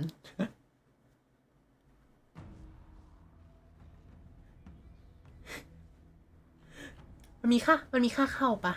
จับปืนแล้วเดินบนพื้นกระจกเฮ้ยนี่แต่ผมเดินเองได้ แต่ผมแค่ อาจจะต้องตั้งสตินิดนึง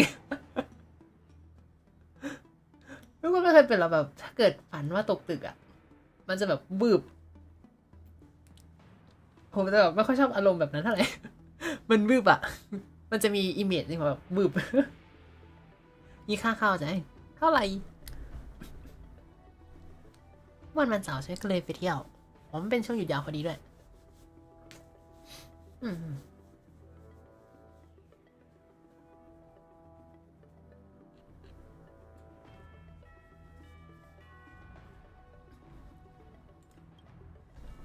Have you mistaken yourself for a tourist? วันนี้ร้านไอ้มั้ง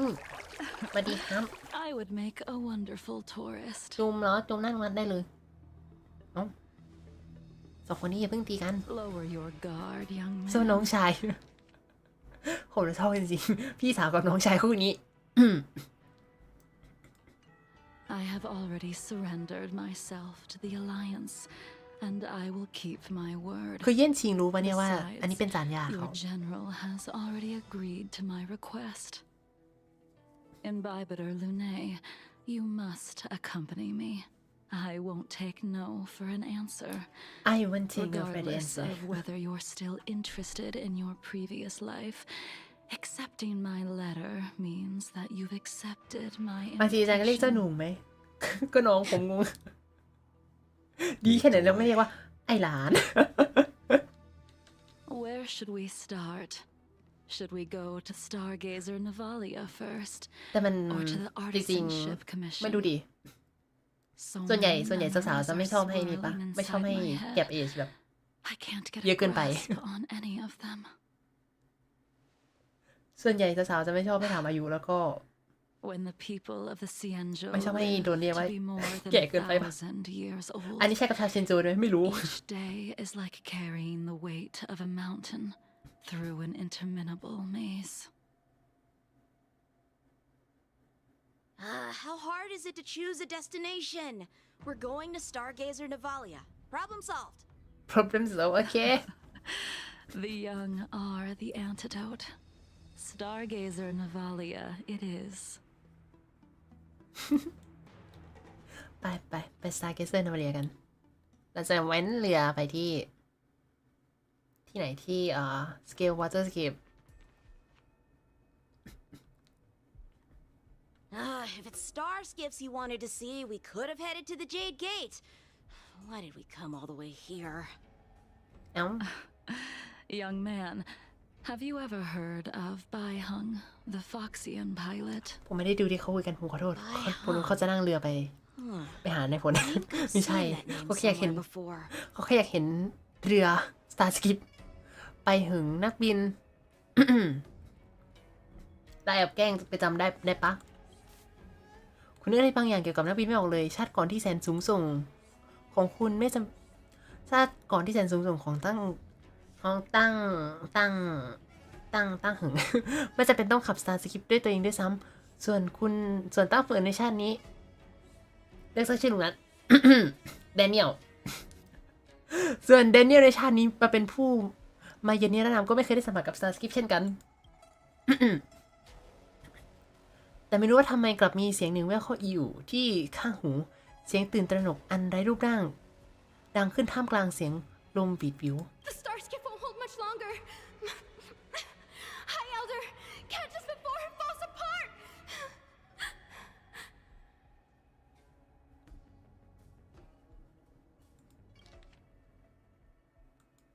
มัน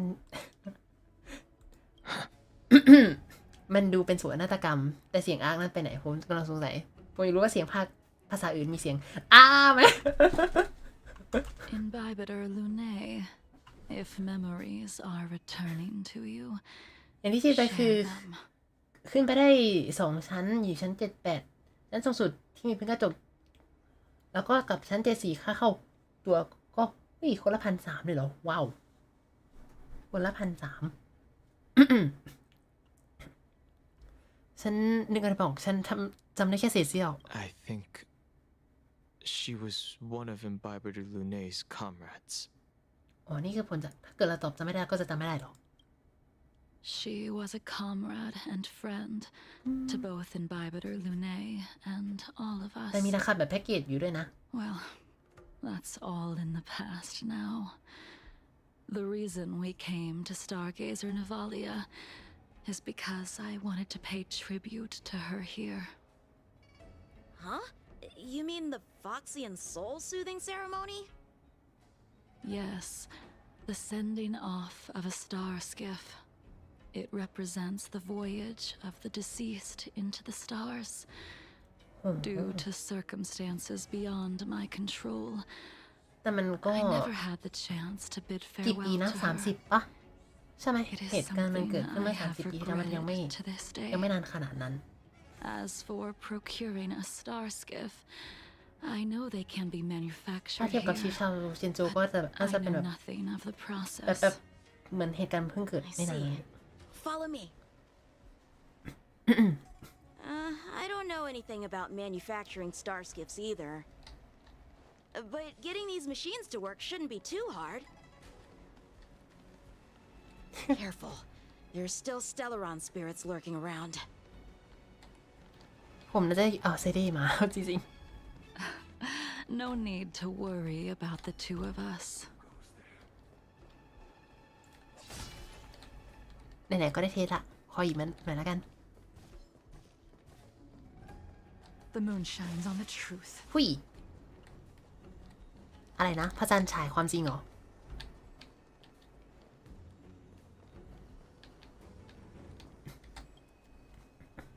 We've arrived. All ship production in Stargazer Navalia starts here. Just enter the command into the device. The vessel used to cultivate starskiff seeds will be activated. ทีนี้แต้ม The สกิล ship ไม่น่า will พอ appear ใช่ on Skyport soon after. เป็นตีเนื้อเรื่องที่แบบแย่งกันใช้แต้มสกิลแบบลืมล่ I remember now. I've seen Bai Hung's name in books before. ำเก่งมากเยี่ยนจริง You like to read? I couldn't tell. เป็นเด็กที่ชอบอ่านหนังสือได้วยเหรอ I don't read much, but the general forced me to finish a bunch of ancient volumes during my training. I remember one เด็กไม่ called ตั้งใจเรียน Views of the Universe from a Star แต่ Skip. เยี่ยนจริงถือว่าเป็นเด็ก The แบบเด็ก author's มาก name ๆเลย was ปะ Bai Hung. รู้สึกว่าน้องจะเพิ่ง That's right. กี่ขวบ8 หรือ 10 ข Hung วบ was ปะ the one who wrote that travelogue. It was actually really interesting. 90% of it was about อารม starship ณ์ก็แบบเด็ก crashes 1 on ขวบบ้าน different เราอะ worlds and dangerous situations. It also had records of local species and ecosystems. I remember thinking, how could an ace pilot crash land her starskiff so many times? Then I realized that every time, she made the best of the situation and got back alive. อ่า Her luck really was โชค out ดี of แบบ this น่าทึ่ง world. Indeed, her luck always astonished us.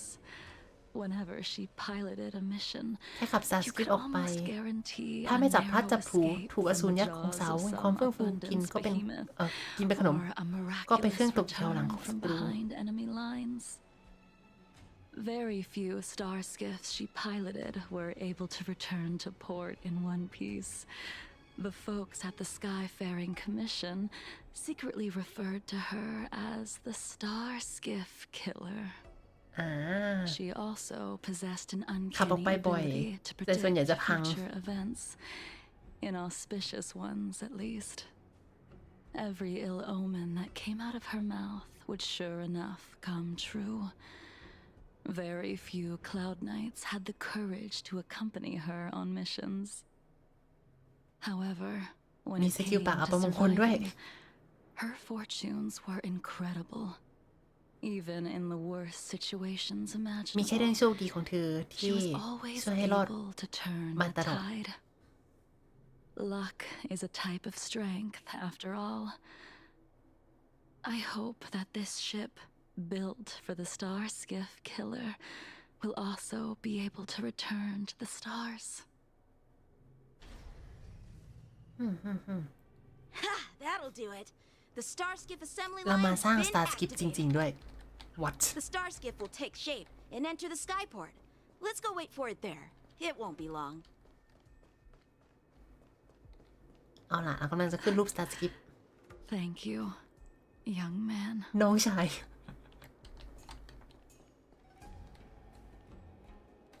See, the star skiff is complete. เร็วจัง After being away from the Luofu for so long, I can finally say farewell to you. So, what happened to Baihang in the end?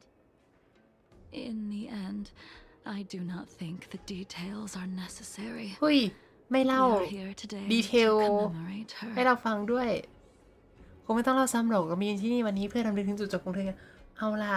แล้วเราจะรู้ไหมว่าเธอเป็นตายได้ดียังไง แต่เราก็รู้แล้วว่าน่าจะตายในสงครามเฟื่องฟูครั้งที่3ล่าสุดนั่น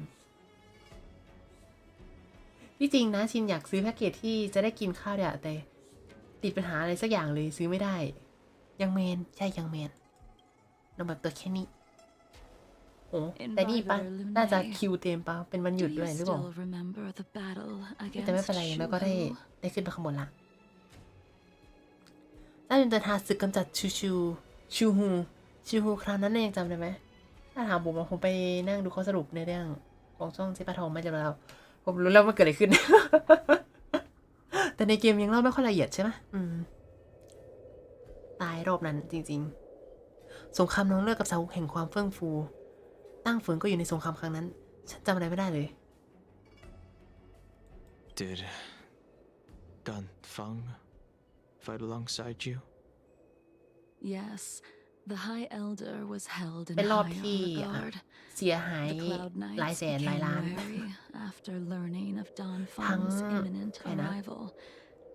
General Tong Shao called for me to น้องชื่ออะไร guarantee ผู้เขียน the ปะ safety ก็ of เสียอา the จารย์ของตัวเอง troops. ไปในรอบนั้น But Bai Heng didn't care about any of that.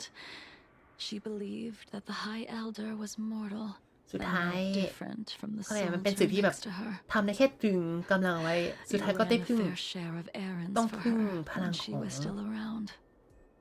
พลังของเทพหลานอยู่ดี เหมือนที่ในเควสของอะไรนะวีโกงปะก็เราแบบทำได้แค่ต้านทานเอาไว้แบบรอเวลาแบบที่ฟูเฉินก็เคยมันเล่าไว้ในไหนของฟูเฉินผมไม่มั่นใจน่าจะเป็นประวัติตัวละครสักอย่างหรือไม่ก็หลายคนจำติงว่าเราทำได้แค่ต้านทานไว้แล้วก็จากที่คำนั้นก็บอกให้ต้านไว้ได้แค่เดียวแบบตั้งรับอย่างเดียวเท่านั้นแล้วก็แบบสุดท้ายนางก็แบบเราต้องทำสักอย่างสิแล้วก็เลยแบบเอาหลานโทรหาหลานกันเถอะนายพลโทรหาหลานให้หลานยิงลักซ์แอโร่เดี๋ยวนี้แล้วก็ตรงกับคำทำนายของอาจารย์ที่แบบอาจารย์ของฟูเฉินว่าทำนายว่าเธอจะเป็นคนฆ่าอาจารย์ แล้วก็บุ้มแต่มันช่วยไม่ได้อาจารย์มันต้องยิง ซึ่ง ขนาดตัวฟูเฉียนเองที่เขาเรียกอะไรมันมีตำนานที่มันมีในเรื่องที่ว่าอะไรนะฟูเฉียนไม่ใช่คนของโลฟูแต่ว่ามาจากอีกเรือลำนึงซึ่งเรือนั้นเป็นเรือที่ตัวเองศึกษาเราเรียนเรื่องตำราการทำนายแล้วก็จบออกมาแล้วก็หนีออกมาเพราะว่าเจอคำทำนายมีข่าวว่าตัวเองจะเป็นคนปิดชีพอาจารย์ก็แบบหนูไม่อยู่แล้วอาจารย์อยู่ไปเดี๋ยวแบบเกิดเรื่อง แต่ตัวราชรอดก็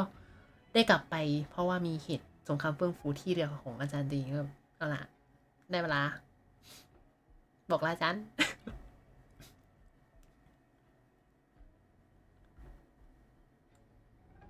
เดี๋ยวนะลาวซินคราวนั้นก็เหมือนยืน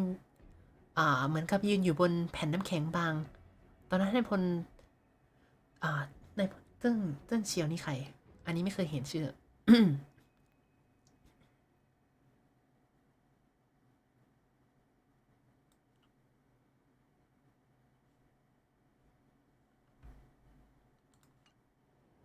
Let me refresh your memory.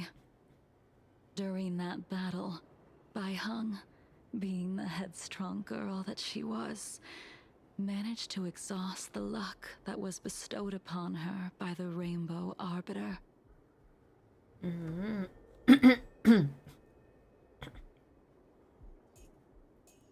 ก็คือสุดท้าย ก็ตายในศึกนั้น She charged ahead and shattered the enemy's defenses, allowing the Xianzhou soldiers to break through Shuhu's sanguinary abyss and awaken you from your dragon's delirium. She was not able to walk out of that fight. We all shoulder a debt that we will never be able to repay.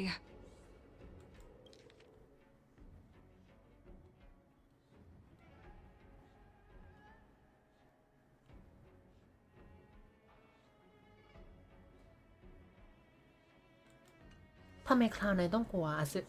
ทำไมคลาวน์ไนท์ต้องกลัวมังกรผู้ทรงเกียรติ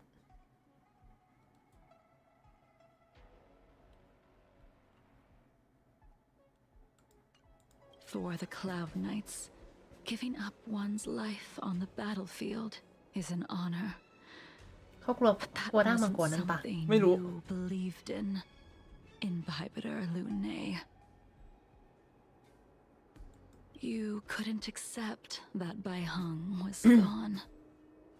Instead of leaving her to eternal rest, you decided to... You made a mistake that can never be undone. อันนี้น่าจะคอนเฟิร์มแน่ๆเลยว่า ก็คือกลับมาแล้วก็ทำพิธีกรรมบางอย่างแบ่งพลังออกเป็นสองส่วน ให้เป็นร่างรองรับวิญญาณของไปหึงแน่ๆใช่ไหม ใช่ไหม There is no need to respond, Imbibitor แล้วก็เกิดเป็น Lunay. น้องไปลูก Your answer is no longer important. And now, I will send off this star skiff.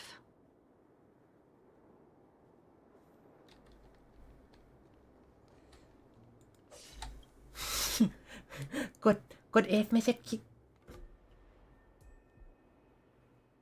Bai Heng, I've brought your flagon. This was a gift handmade by him, though he never got the chance to give it to you in person. I'm sorry it took so long for me to find it. Only by bringing it to you will my nightmares be calmed. I will fulfill what you asked of me. I will keep my word, even if it requires me to cut down the stars in the sky.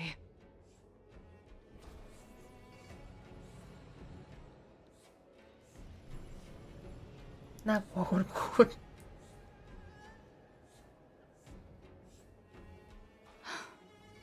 Let's go. The artisanship commission is next. เรากำลังทัวร์รำลึกความหลังกันล่ะทำไมมันยังอยู่ไอ้ต้นนั่น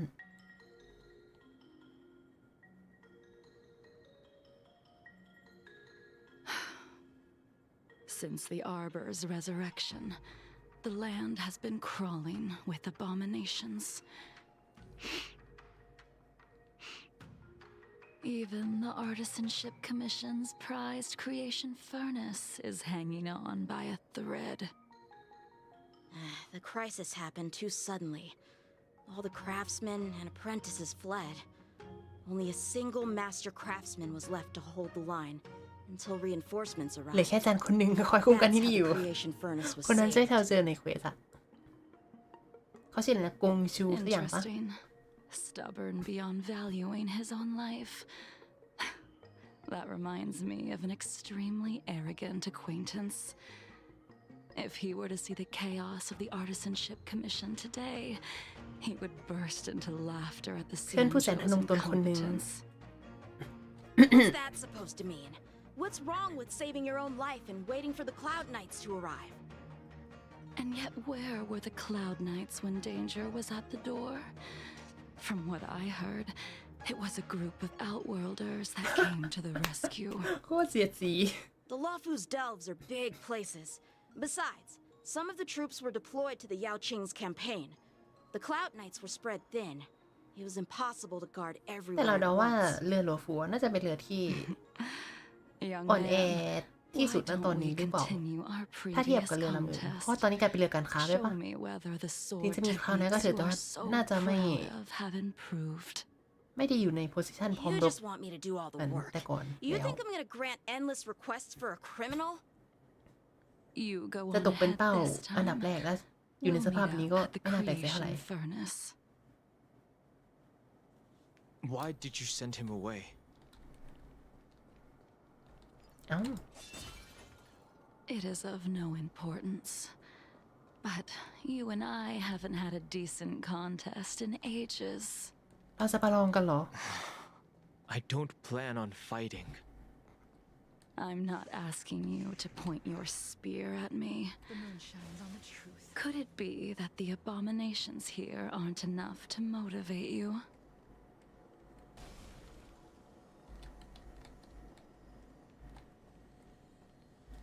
เราต้องไปไหนนะทะเลาะกับสิ่งนี้ เราต้องทะเลาะกับสิ่งนี้อยู่นะ Even after your rebirth, your moves and techniques haven't changed one bit. When I move, it's like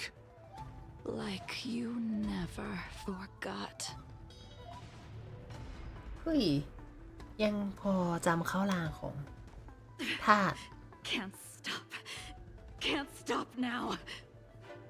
ยังจำเข้าลางท่าโจมตีของจิงริ้วได้อยู่ แต่ว่าเสียงน่ากลัวมากครับ นี่คือกดอียังกดแล้วเหรอ กดแล้วใช่ไหมกดแล้วมากดอีได้อีกเหรอ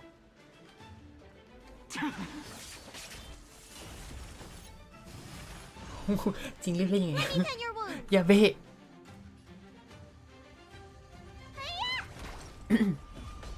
Conflict is pitiless. Show no mercy. the strength.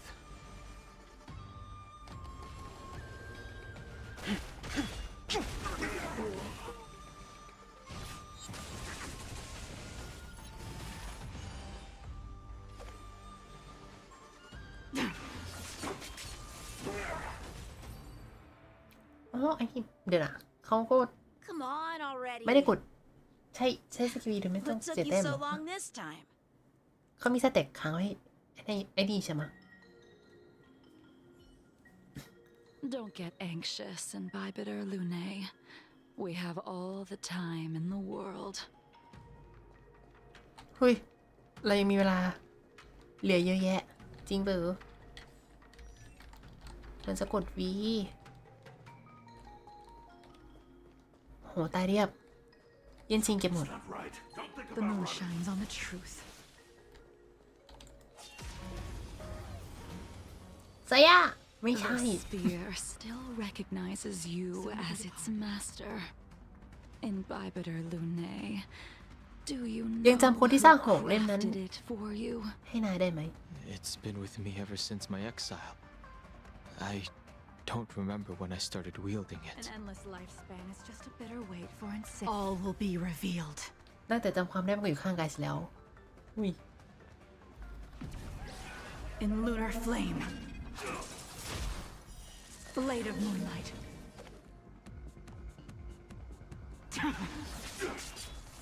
Let me tend your wounds. Awaken, dormant scales. World cleansing dragon. Follow my charge. Here, this thunder. The strength. The heavens surge. Break. Merciful Medicus. โอ้ผมเบรกมันไม่ทันอ่ะ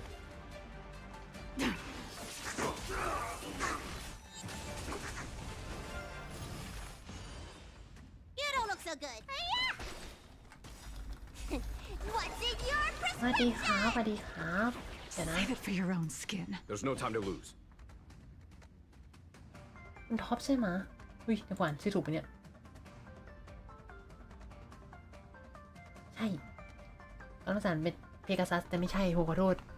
ท็อปเอ็กซ่าสวัสดีครับ Bide your time, but เฮ้ยอย่า don't เพิ่งนอน waste จริงหยวนใจเย็นตื่นก่อน Conflict is pitiless. I sense a storm.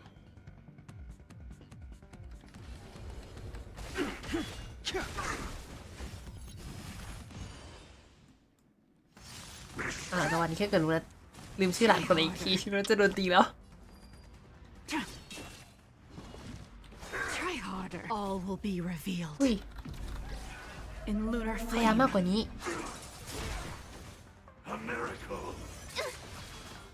อ่อนหัดไปพยายามมาใหม่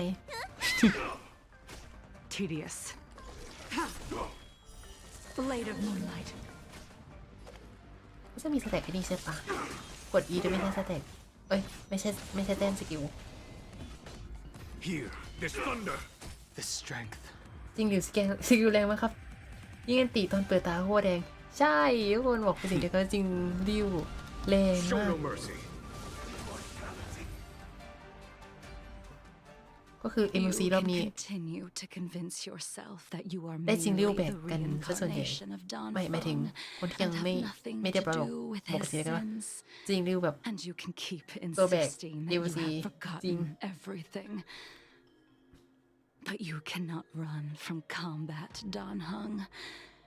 Your spearmanship is identical to Imbibitor Lunay's. Combat is like smelting, purging the impurities with burning flames and exposing a person's true nature. Those are the words of the one who made คนที่สร้างหอก Piercer for you. คลาวเพียเซอร์ให้นายเคยบอกว่าเป็นแบบนี้จำได้หรือเปล่า Out of all of us, น่าจะทำมัน you ระลึ were ก the ถึง closest ไอ้นี่ to ใช่ไหม him. It was ยิ่งซิง strange, really, ใช่ไหม to see someone so arrogant get along with someone so proud. Oh my god is this confirmed เด็กเก้ ในหมู่พวกเราถ้าจะบอกว่าใครใกล้ชิดสนิทสนมกับเขาที่สุดก็มีแต่นายแล้วล่ะจะว่าไปก็แปลกไม่นึกว่าคนที่แสนทะนงตรงจะเข้ากันได้ดีกับอีกคนที่หยิ่งยโสเฮ้ยแสดงว่าชาติก่อนก็คือคนหนึ่งยิ่งซิงก็เป็นสายหญิงส่วนเจ้าหยนก็เป็นคนยโสเหรอ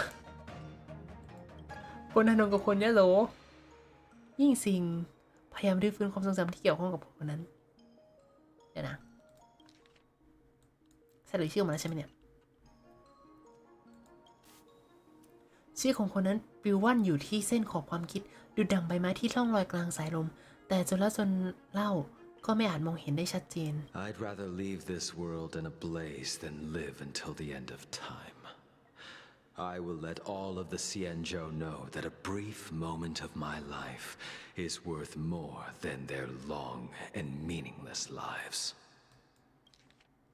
อันนี้ใครพูดนะเป็นอย่างนี้ห้อยบินเข้ากองไฟก็ดีกว่าเป็นต้นไม้ที่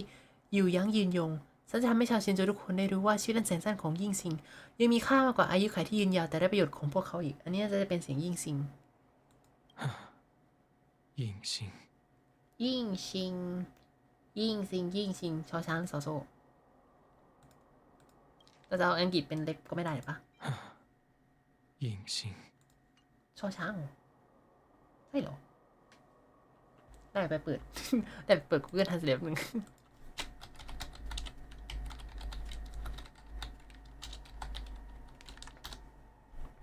นี่ไงพ่อหนุ่มหัวขาวคนนั้นที่เป็นช่างตีดาบตัวจีนคือตัวนี้อ้าวใจเย็นนะนี่คือตัวจีนของยิ่งซิงไปแปะ Google สิแล้วมาแปะแถวนี้ทำไมลุงนัท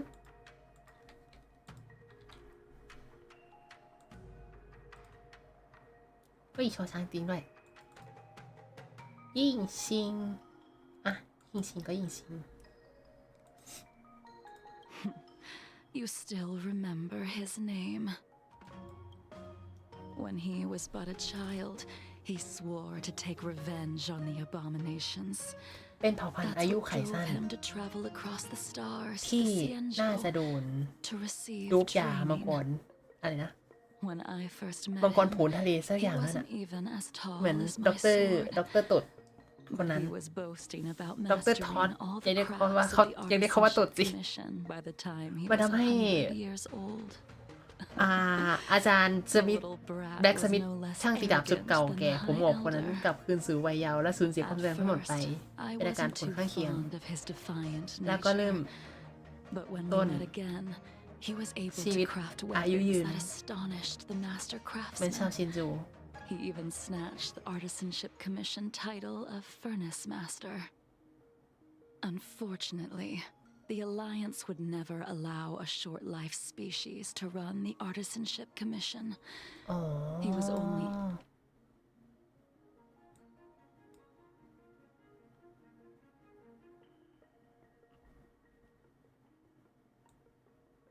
Unfortunately, รู้จักกันตั้ the งแต่เด็ก Alliance ๆ เล would ย never allow a short-life species to run the Artisanship Commission. He was only able to prove his worth alongside us outcasts in the end. อือฮึ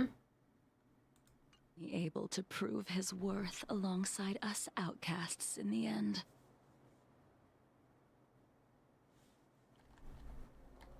แต่จริงๆ จะเรียกว่าตายก็ไม่ได้ แต่ก็มันอารมณ์คล้ายๆกับต้านหึงแหละที่แบบลืมทุกอย่างในอดีตไปแล้ว ตัวเบลดก็ You didn't go Mình easy just so phải I cượt would mày. get here first, did you? ที่แปลว่าจุติในร่างเดิม แต่ Of ความทรงจำไม่อยู่ course ละ not. มันอยู่แต่ Your แบบ technique ว่า must กันว่า have มัน improved so ป่น much ปี้ that I simply ปี้ป่น couldn't keep up with you. แล้วทำอะไรกับน้อง So, are we here to commemorate your short-life species friend? Eavesdropping is a bad habit. แอบฟัง Besides, คนอื่นเป็น when นิสัย did ที่ไม่ดี I เลยนะ ever say he was no longer in this world? ฉันได้บอกตอนหนึ่งว่าเขาไม่มีอยู่บน The โลกนี้แล้ว cryo capsules wouldn't be able to เขาไม่ extend the ตาย life expectancy of a short-life species for long. If he is still alive, he must be ancient. แล้วเราก็ทำเป็นไม่รู้ไม่ชี้นะ แต่เราไม่รู้จริงเขายังมีชีวิตอยู่เหรอ เขากลายเป็นเผ่าพันธุ์อายุยืนยาวแล้วเหรอ He transformed into a long-life species? Correct. เฮ้ย คอน Such เฟิร์มครับ are the twists of destiny. Some people are born with unparalleled foresight and exceptional intelligence, but make the most ill-advised ใน choices ช่วงเวลา at ที่โลกชะตาพลิกผัน destiny's ก็มักจะเลือกทาง crossroads. เลือกที่โง่เขลาที่สุด As smart as he was, he made the foolish attempt to use the flesh of the Abundance Emanator to aid in Bibiter Lunae in resurrecting his deceased companion.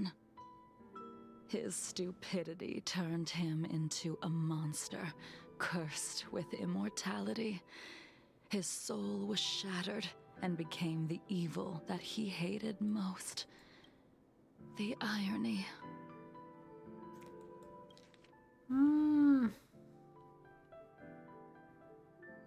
คือเข้าใจว่าน่าจะช่วยกันชุบชีวิตไปหึงใช่ไหมแต่ว่าก็ยังงงอยู่ทำไมไปทำท่าไหนให้ตัวเองโดนเข้าไปด้วย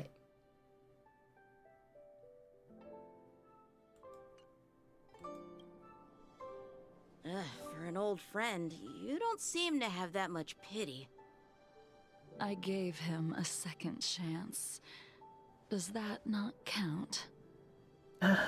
ได้ข่าวว่าเธอเป็นคนกระหน่ำแทงเขาไม่ใช่หรอ เริ่มต้นใหม่อีกครั้ง What did you do to him?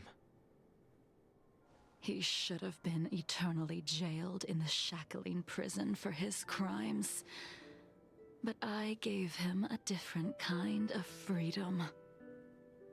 I took the shell that once held his soul and passed my sword techniques on to him. Oh my god. I let him die 100 deaths to remind him of the karma of his previous life. Afterward, I heard he was reborn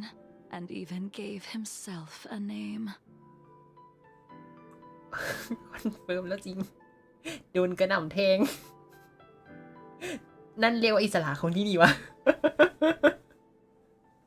ก็คือไม่ให้ถูกขังถ้าเกิดถ้าอยู่ที่เชนโจต่อก็ถ้าอยู่ที่โรฟูต่อก็คือโดนจับเข้าคุกตลอดไปแน่ๆนั่นก็เลยพาเข้ามาแล้วพาเขาไปแทงให้เหมือนแบบคาบ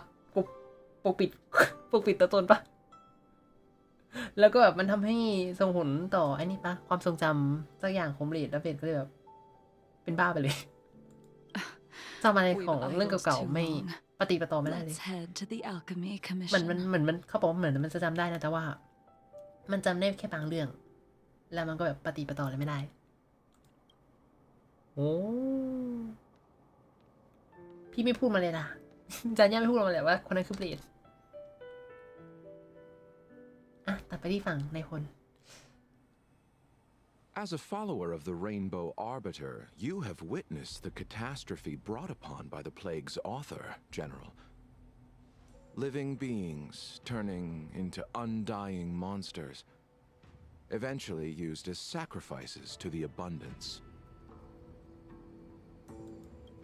What do you think should be done to put an end to it, General? ควรจะยุติภัยปันนี่ยังไงล่ะ The Alliance follows the Rainbow Arbiter's edict to continue ridding the world of evil,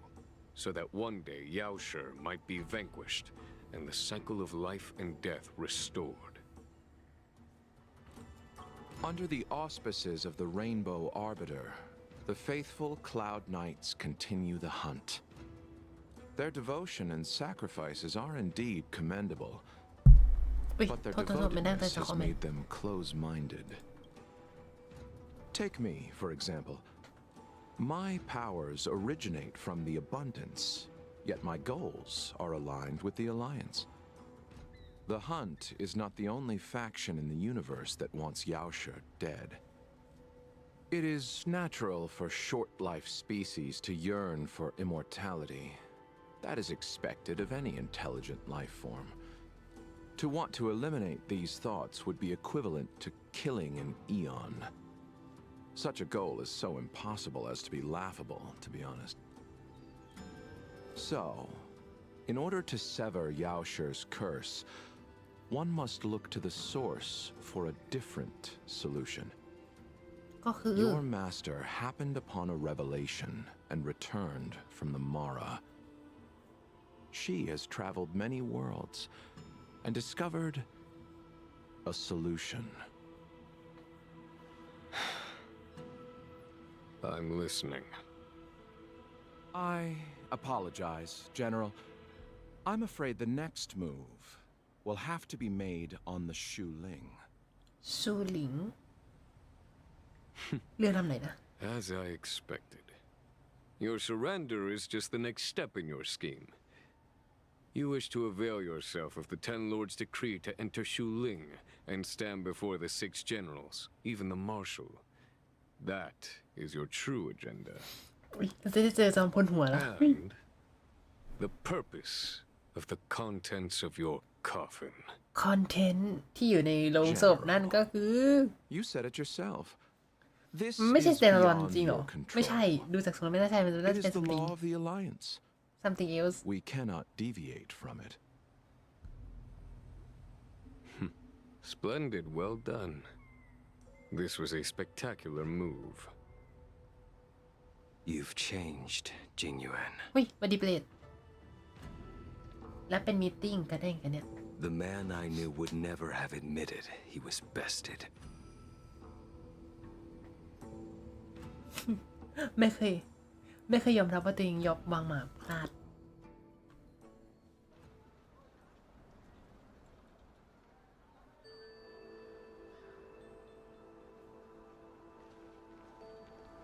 นึกถึงในไอ้นั่นเลยเดโมของในพลปาร์ตี้เล่น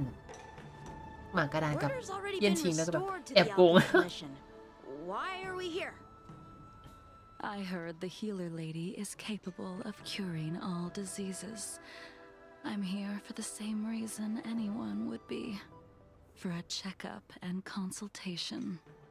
มาเช็คอัพ Patience, young man. We're not far from the Scale Gorge waterscape. The mission the General tasked you with is about to come to an end. พาทิตย์ไปลูก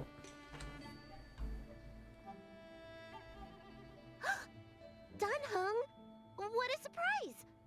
Are you not feeling well? Please, come this way. ถ้าจะจบก่อนตี 1ได้ไหมเนี่ย ผมคาดหวังว่าจะจบก่อนตี 1 ซึ่งไม่ได้มาหาหมอผู้หญิงข้างๆฉันต่างหากที่มาตรวจอาการ Miss Bailu. She's here for a consultation. consultation Are you here for your eyes? Or is it something else? My eyes are fine. I cover them to avoid seeing that which reminds me of the past and riles my inner demons. My thoughts have been disordered lately, and I experience occasional night terrors. Do you have a way to soothe my mind, Dragon Lady? Oh, those symptoms don't sound like my area of expertise. But who cares? The healers of the Alchemy Commission don't get to pick and choose their patients. Give me your hand. We'll start by checking your pulse. You'll need to Ah, take let's take it on. Lucen's worms so I can take a closer look. ไปเลือกจับชีพจรดูสัก Your พัก hand! It's freezing! Please wait. Dunhung, can I speak to you for a minute? ไม่ใช่ธรรมดา แข็งเลย Your friend here has a very peculiar condition. เขาเป็นมาราสตาร์ Her ไม่ใช่ว่า pulse เธอบอกแล้ว is หรอ extremely faint. Normally, ไม่มีชี this พจร would ด้วยซ้ mean that she... ำจะมีชีวิตอยู่ได้อีกไม่นานไม่มียารักษา She won't live much longer. ไม่นานใช่ Let the ดูว่าใช่ healer make the professional diagnosis. Your friend's situation is unique. She looks healthy, but her hands are cold as ice.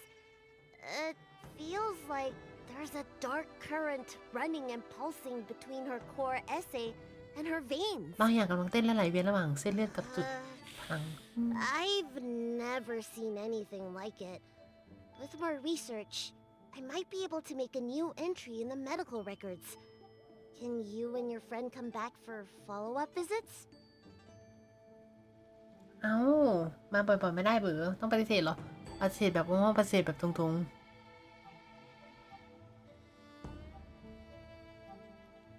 เอาไงดี Today's her last day on the Luofu. What a shame. If she could stay for a few days, I might be able to figure out how to cure her. I'll do my best. No matter what I administer,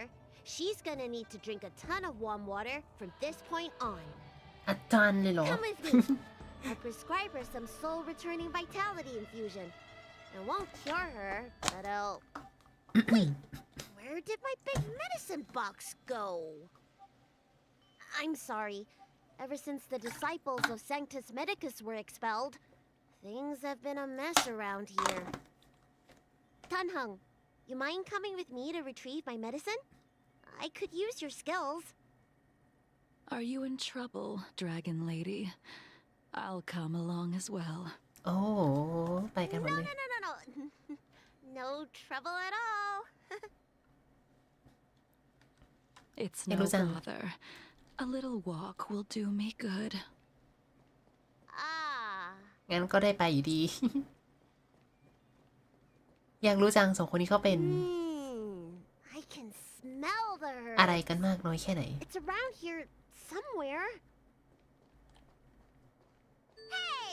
Give me back my medicine box! That thing runs so fast! Don't let it get away! อ๋อแล้วไม่อยู่กับลิงเหรอ There's an even bigger monster protecting this one! When did so many creatures start visiting the Alchemy Commission? Careful. Allow me to eliminate these obstacles, Dragon Lady. Stand back. The chill of my sword freezes everything in its path. แช่แข็งทุกอย่างที่มันได้เดินผ่าน Soon to ที่ be ขวางทางมัน departed. สิ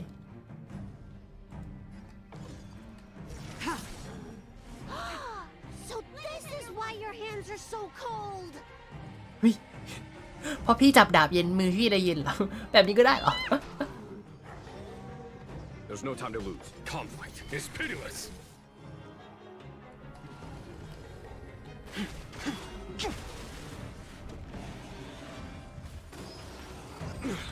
แล้วใช่ไหมพี่วัน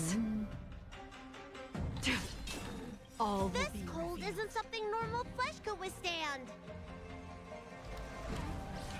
In lunar flame. Blade of moonlight.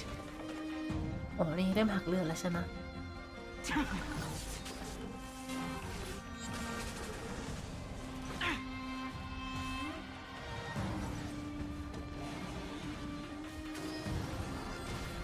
Need a doctor?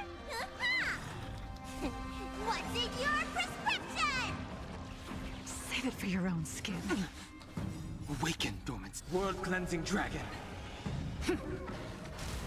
Follow my charge. Here, this thunder. Show no mercy. I sense a storm. The heavens surge. Break! Nowhere to run.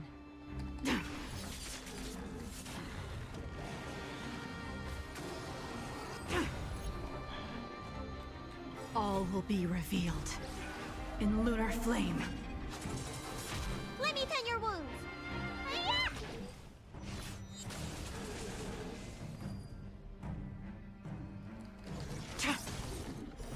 Blade of moonlight.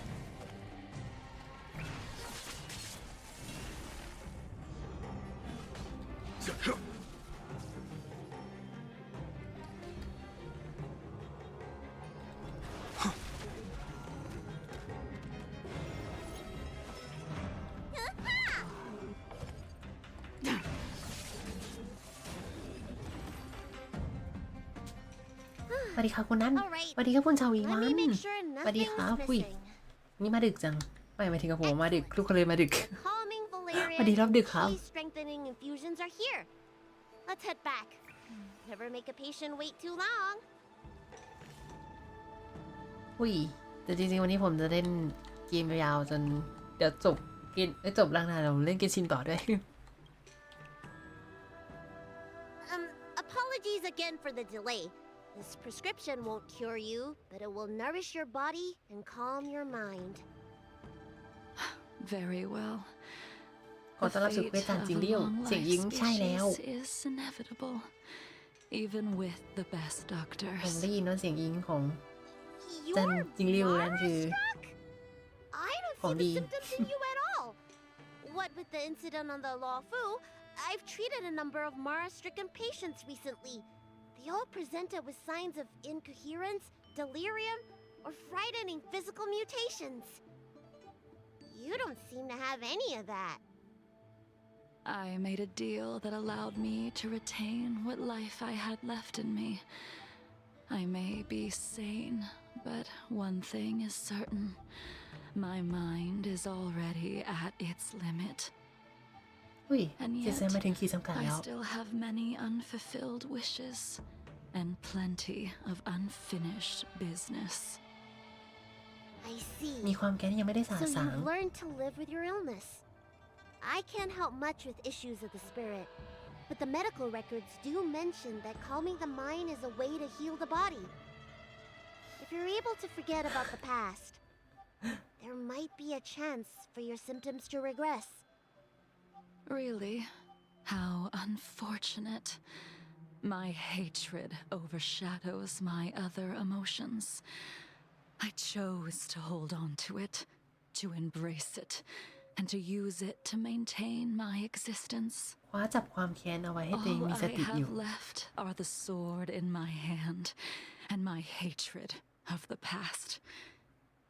If I am without either of them,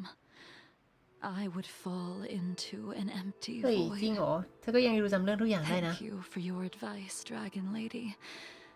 Meeting you has provided more healing than any kind of medicine or remedy. เขาเปิดหน้ากากยัง By the way, among those you've treated in recent days, did you notice a person in bandages? Bandages? That's a vague description, you know. I'm not sure. We get ผู้ injured ป่วยแล้ว patients คน from พัน all ว่า over เป็น the แผลไม่ต่าง Shanjiao กัน for treatment.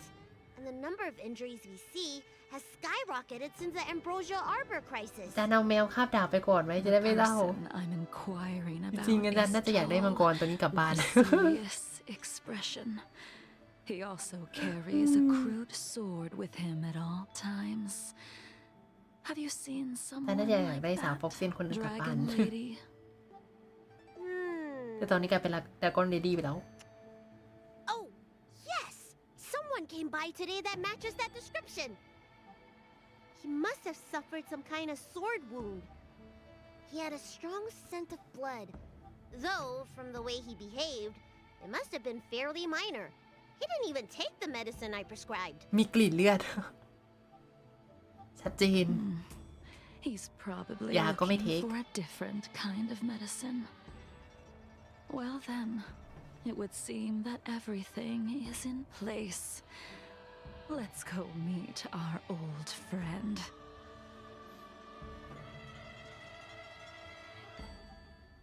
เรากำลังจะไปเจอกับเดอะแก๊งใช่ไหม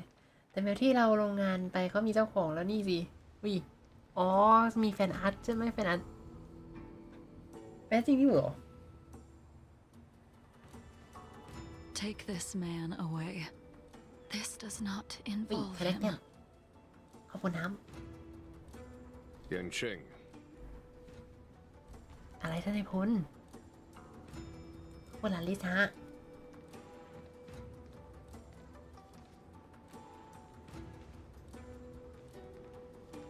And so, everyone is present.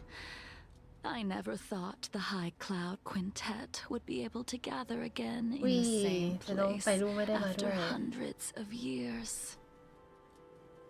ไม่แต่ If น้องมา I น้องก็จำอะไรไม่ได้อยู่ remember correctly, the five of us made a promise here 7 centuries ไม่ว่าอยู่ไกล ago. กันแค่ไหน We promised that no matter พว what กเราก็จะต้องมารวม happened, ตัวกัน we would gather here และดื่มด้วย together กันที่นี่ and share a drink.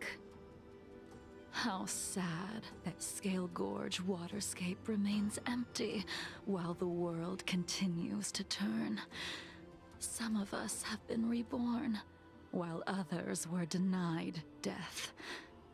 Some have become criminals, while others can no longer fulfill their promises. And in the end, our friendship is no more. Soon, I will be shackled and tried. This will be the last you see of me. This is why I sent out the invitations before departing, hoping that everyone would คน be ที่จำได้ gathered ชัดเจ here น for my final ที่สุดตอนนี้น่าจะเป็น farewell. จิงหยวนปะ Of 5 people, 3 must pay a price. เสร็จหรือยังสามคนนั้นคือใคร Inhibitor Lunae, the chief culprit, chose to use the transmutation arcanum as a means of คนแรกเจ้ายิน resurrection, จันทรา begetting terrible transformation and great calamity in the process.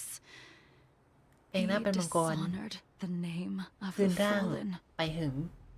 Ying ก่อภัยพิบัติ Sing, ครั้งใหญ่ the accomplice, arrogant and oblivious, used the flesh of the abundance emanator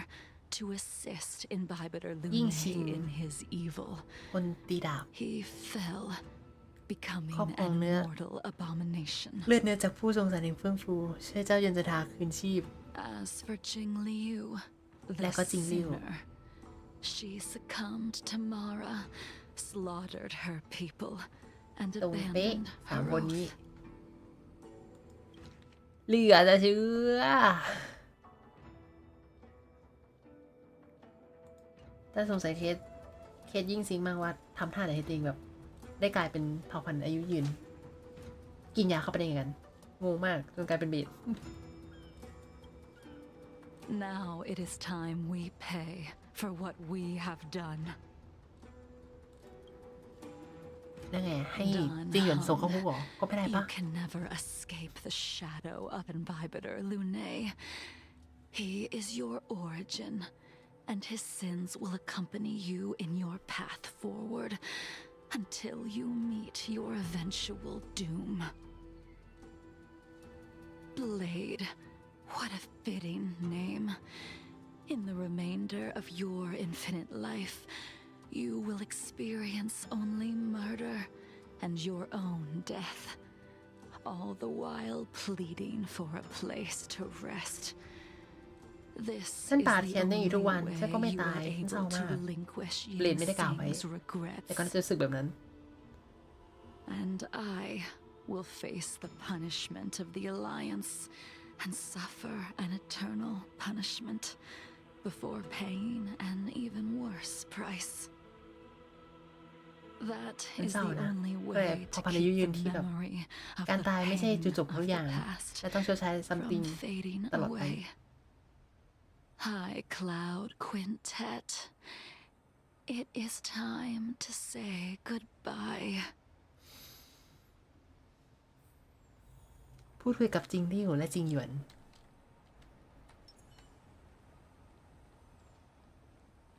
โอ้ยเบลดมงคลอย่างเย็นชาหุยหุย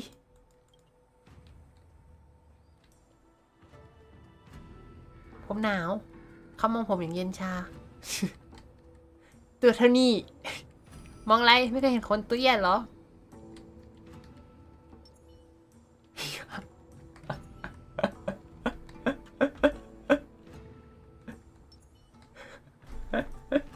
อย่าแกล้งน้อง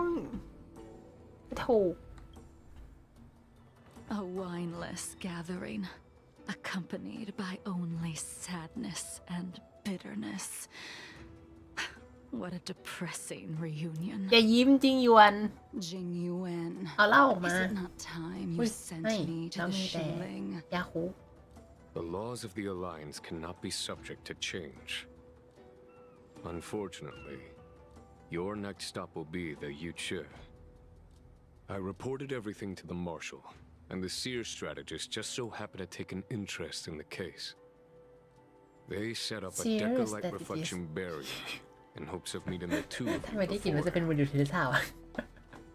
ไม่รู้ไม่ใช่ไม่หรอก เอาล่ะ จริงๆคือรัวชามาขอให้ไปซูหลิงใช่ไหมแต่ว่าเสียใจด้วยนะ เราจะไปวี่เช่แทน The laws of the Alliance cannot be subject to change. Unfortunately, your next stop will be the Yuchi. วี่เช่ฉันรายงานท่านจอมพลเรื่องนี้แล้ว แต่ไม่นึกว่าในพลหญิง Seer Strategist คนนั้นจะให้ความสนใจ เธอเข้ามาขวางไว้กลางคันแล้ววาง10ที่สะท้อนโลกแห่งกฎเพื่อที่จะล่วงหน้ามาเจอคุณ2 คนก่อนใครคนจาก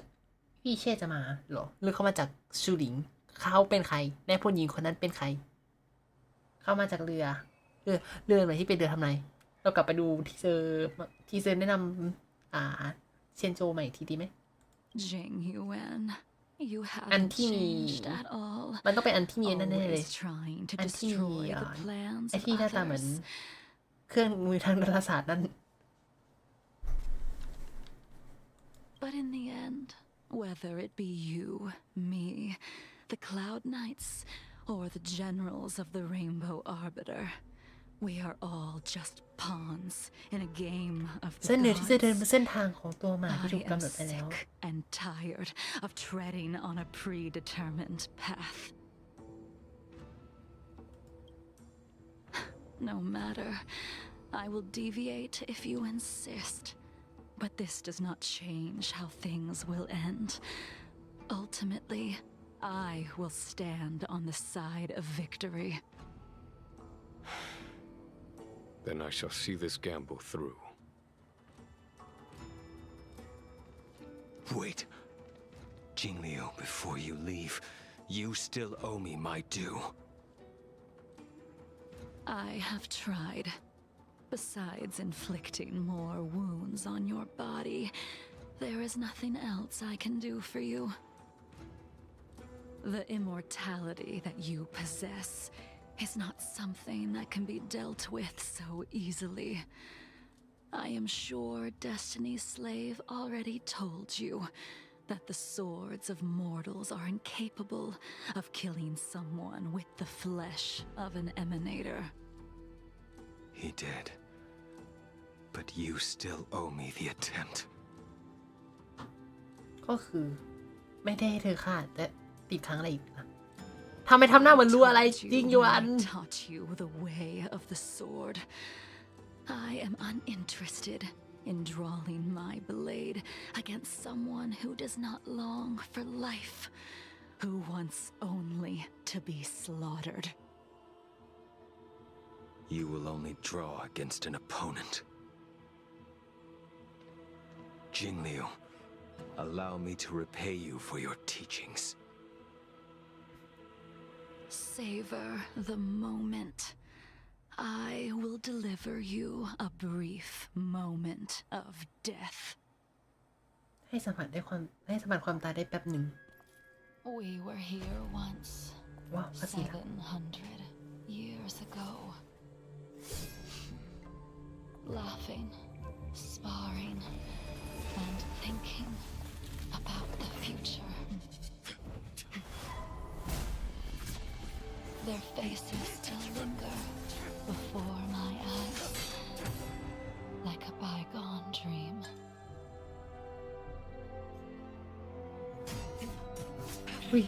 I thought those joyful days would flow indefinitely before us, like a Xianzhou lifetime. Yet, dreams will eventually fade like clouds from the sky.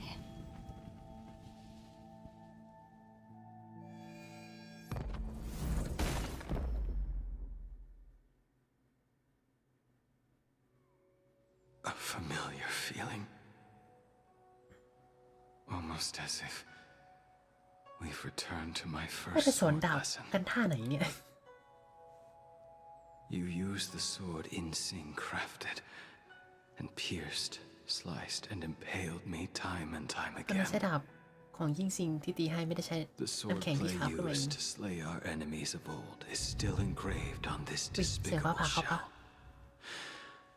All I can do is watch my flesh become severed, healed,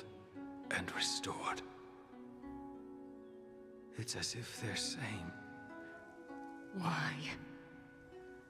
Why did you and Imbibitor Lunae commit such an unforgivable sin? I know that you have no interest in my answer. Which is why I asked the question as you looked me straight in the eye.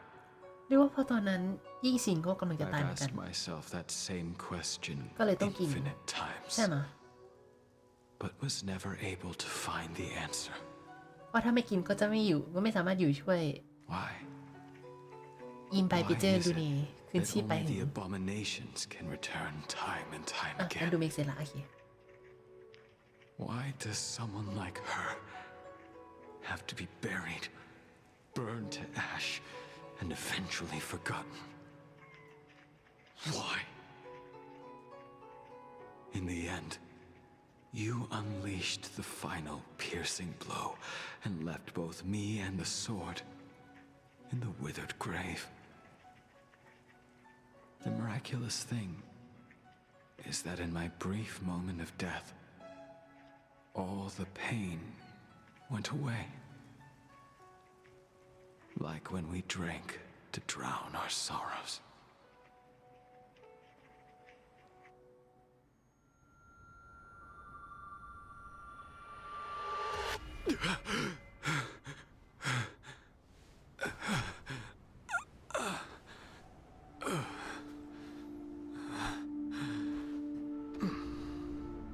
มันเป็นโศกนาฏกรรมนานาลีสปิดตาไว้ลูก เดี๋ยวฝันร้ายคืนนี้นอนไม่หลับ อันนี้เป็นคนงงที่ไม่สามารถคุยได้ผมทำมาที่นี่ เอ้า คุยกับผม คุยกับหนูทุกคนไม่คุยด้วยเดทก็ไม่เข้าใจเลยเฮ้ย จริงเหรอ ไม่น่าเชื่อ ไม่จริงไม่จริงไม่จริง Imbibitor Lunae, อ๋อเรียกว่าเบลดเป็นคน what ค do รู you ปะ plan เขาก็เลยแบบ on doing ร้อนไม่เท่าลุง next? เบลดตัวเย็นละ จะทำไงต่อ ฉันจะกลับไปที่รถไฟ ฉันยังนึกไม่ออกเลย ฉันจะกลับไปที่รถไฟ Once this gathering ends, I will return to the Express to continue my journey. The Express won't be able to carry you forever. Your friends all have burdens of their own, just as we did back then. I did think about giving up on revenge and letting go of everything when I fled the Luofu years ago. However, as time passed, it became more and more clear. เหมือนหล It อน was อะ like an old friend that accompanied me every วิญ passing ญาณตามติ day, ดตามหลอนอะ always nagging in my ear. Tagging The in my ear memories of what I did when I was Mara struck are deeply rooted. Since I am unable to rid myself of them, I decided to face them head แต่ on เราอยากรู้มากว่าจริง in ริว the ทำยังไงให้ end. ตัวเองไม่กลายพันธุ์ How Maybe when I witness the fall of the abundance, you and Ying Sing will find true release. Goodbye, Imbibitor Lunae.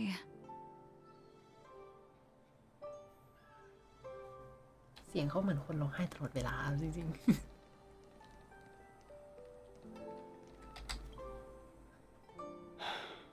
She's gone. All this must have seemed like a silly performance to someone newly reborn. But I am unable to prevent my old friends from taking sides against one another. ๆแต่จังหวะเขาสู้กันนี่น่าจะเหมือนสมัยนั้นปะลากไปดีกัน แกทำอะไร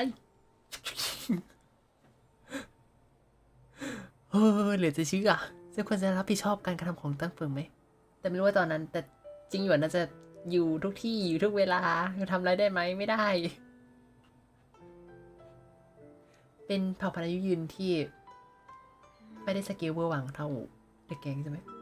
แต่คนจริงหยวนก็แพ้ความร้อนในคนอุ้ยจริงเหรอ Who you are is a question that only you can find the answer ไม่ได้ to. ลุงน่าจะสู้ไอ้นี่ไม่ Even ได้ if the Preceptor's สู้เจริญ interference จันทราของท่านในคนไม่ได้ denied you a true rebirth. ฮอตเกิน ถึงแม้นายไม่เคยได้รับการกำหนดมาอย่างแท้จริงเพราะการควบคุมของมังกรอาวุโสก็ตามฉันต้องไปแล้ว Yes. It has been a long day for you, Don Hung. เป็นเศร้าเขาเป็นรักสามเศร้าบนปลาสรุปแต่เขามีนิยายฟิกชันแนลนะ ที่แบบแต่งล้อเลียนให้ได้ผลกับ เจ้ายันจันทราก็แอบกี้กัน ให้เธอได้กับเขาแล้วจงโชคดี Don Hung, จริงหยวนจะ the กลับไป general wants me to นอนก forget ด about everything I saw Mimi. today.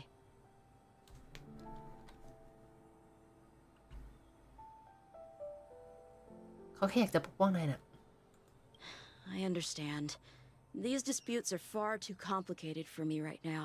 มันซับซ้อนมาก Swordplay is a lot simpler. ยากกว่าวิชาดาบอีก I have some close friends of my own in the Cloud Knights. อุ้ย Will we fall out the way you guys did? เราจะแตกคอกันเหมือนพี่ๆไหมอ่ะน้องแบบ ฉันต้องไปแล้ว ไม่รู้สักวันหนึ่งน่าจะรู้ แต่ตอนนี้ฉันไม่รู้ Goodbye for now, Don Hung. I hope the next time we meet, it'll be under happier circumstances. ฉันก็หวังว่ามันจะ under happy circumstance นะ ฉันก็หวังว่าเราจะเจอกันในสถานการณ์ที่แฮปปี้กว่านี้ ไม่ตึงแบบนี้ She couldn't do it with her sword either. She still couldn't do it. เอาล่ะนั้นต้องหาทางตายใหม่แล้วนะ เปรตอย่างการพุ่งช We น have no choice ดาว but ฤ to กษ์เนี่ย continue the อาจจะช่วย pursuit. This is the price the two of us must หรือว่า pay. การพุ่งชนดวงอาทิตย์ก็ไม่ช่วยวะ แย่ละเบลดอันนี้แบบงานยากแล้วถ้าเกิดโจมดวงอาทิตย์เข้าไปแล้วก็ ฮิวเสร็จแล้วก็ละลายต่อฮิวเสร็จแล้วละลายต่อทรมานกว่าเดิม โอ้ยอมแพ้ซะเถอะถ้านายต้องการ ฉันก็จะสู้สุดกำลังเฮ้ยจะตีกันตรงนี้เหรอ เริ่มเลย I will see it through. Elio's script still requires you to stay alive อ้าว for now. ชีวิตมีค่าอย่ามันซากกับเบลด prolonging my จบแล้วตั้งหึ vengeance. ง It might be more interesting that way. บางทีแบบนี้จะสนุกกว่าเฮ้ยเดี๋ยวถึงโอกาสตายจริงค่อยมาตีกันตั้งรู้อย่างโอเคไหมเฮ้ยเราโดนไอ้นี่ละโดนเขาเรียกอะไรโดนโทรถามแล้วแบบไม่อยู่บ้านไปไหนได้ยินว่านายได้รับจดหมายที่ไม่มีชื่อผู้ส่งมาซึ่งกับลุงนัทก็เลยเป็นห่วงนะแถมยังมาหาแล้วไม่เจอนายอยู่ในห้องเก็บข้อมูลด้วยเจอนอราเซรอนหน้ามึนที่ชื่อ เจอนอราเซรอนหน้ามึนที่ชื่อเบลดคนนั้นมาหาได้ไงแล้วใช่ไหมฉันไม่เป็นไรฉันมาเจอเพื่อนเก่านะฉันทิ้งจดหมายไปแล้วโกหกฉันมาเจอเพื่อนเก่านะไม่ต้องห่วงฉันแค่ออกมาเจอเพื่อนเก่านะงั้นพวกเราก็หายห่วงละเธอต้องเป็นห่วงสิเพื่อนเก่าพวกเพื่อนเก่าคือใคร มีนะถ้าก็จะสงสัยเพื่อนเก่าคือใครจริงสิอย่าลืมรีบกลับมาที่รถไฟนะพี่ไม่กบบอกว่าจะชงกาแฟไปให้พวกเราโอเค time to say goodbye ไม่กลับละไม่กลับแล้วรถไฟแล้วมีต่อปะต้องไปต่อที่ไหนไหมดาบหักย่อมรอมาได้อ้าวจบแล้วโอเคทั้งหมดที่เราทั้งหมดที่มันคือการเดินนอกแมปปกติ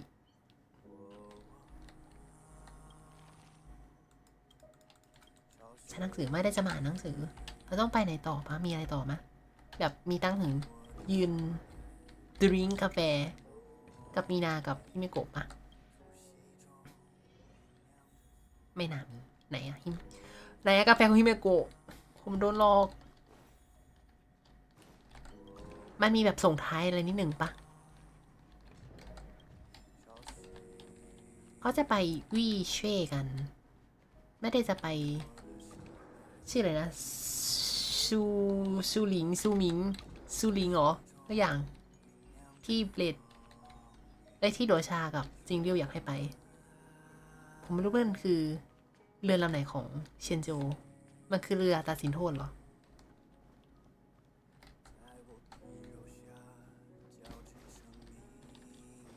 น่าสงสัยจริงๆแต่เควสจบแล้ว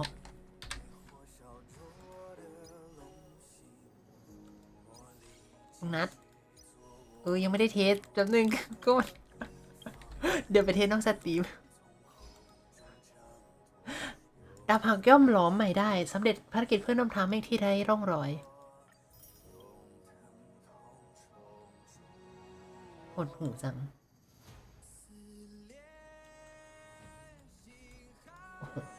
ทำเป็นภารกิจของเควสอีเทเรียนวอลเยอะจัง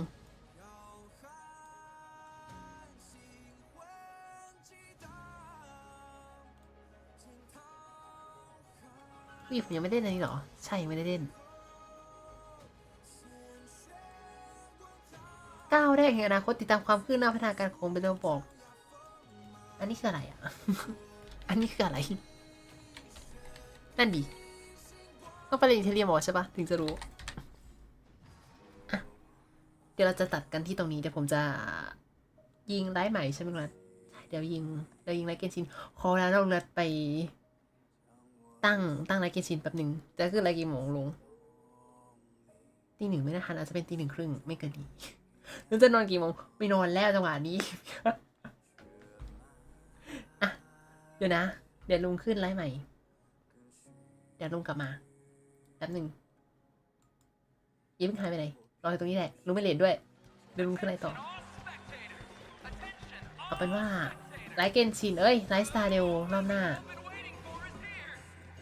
จะเป็นอีเทเรียนวอลจะได้เล่นเหรอลุงจะมีเวลาเล่นในไลฟ์หรอผมกำลังกลัวอยู่ว่าจะเล่นในไลฟ์หรือเปล่า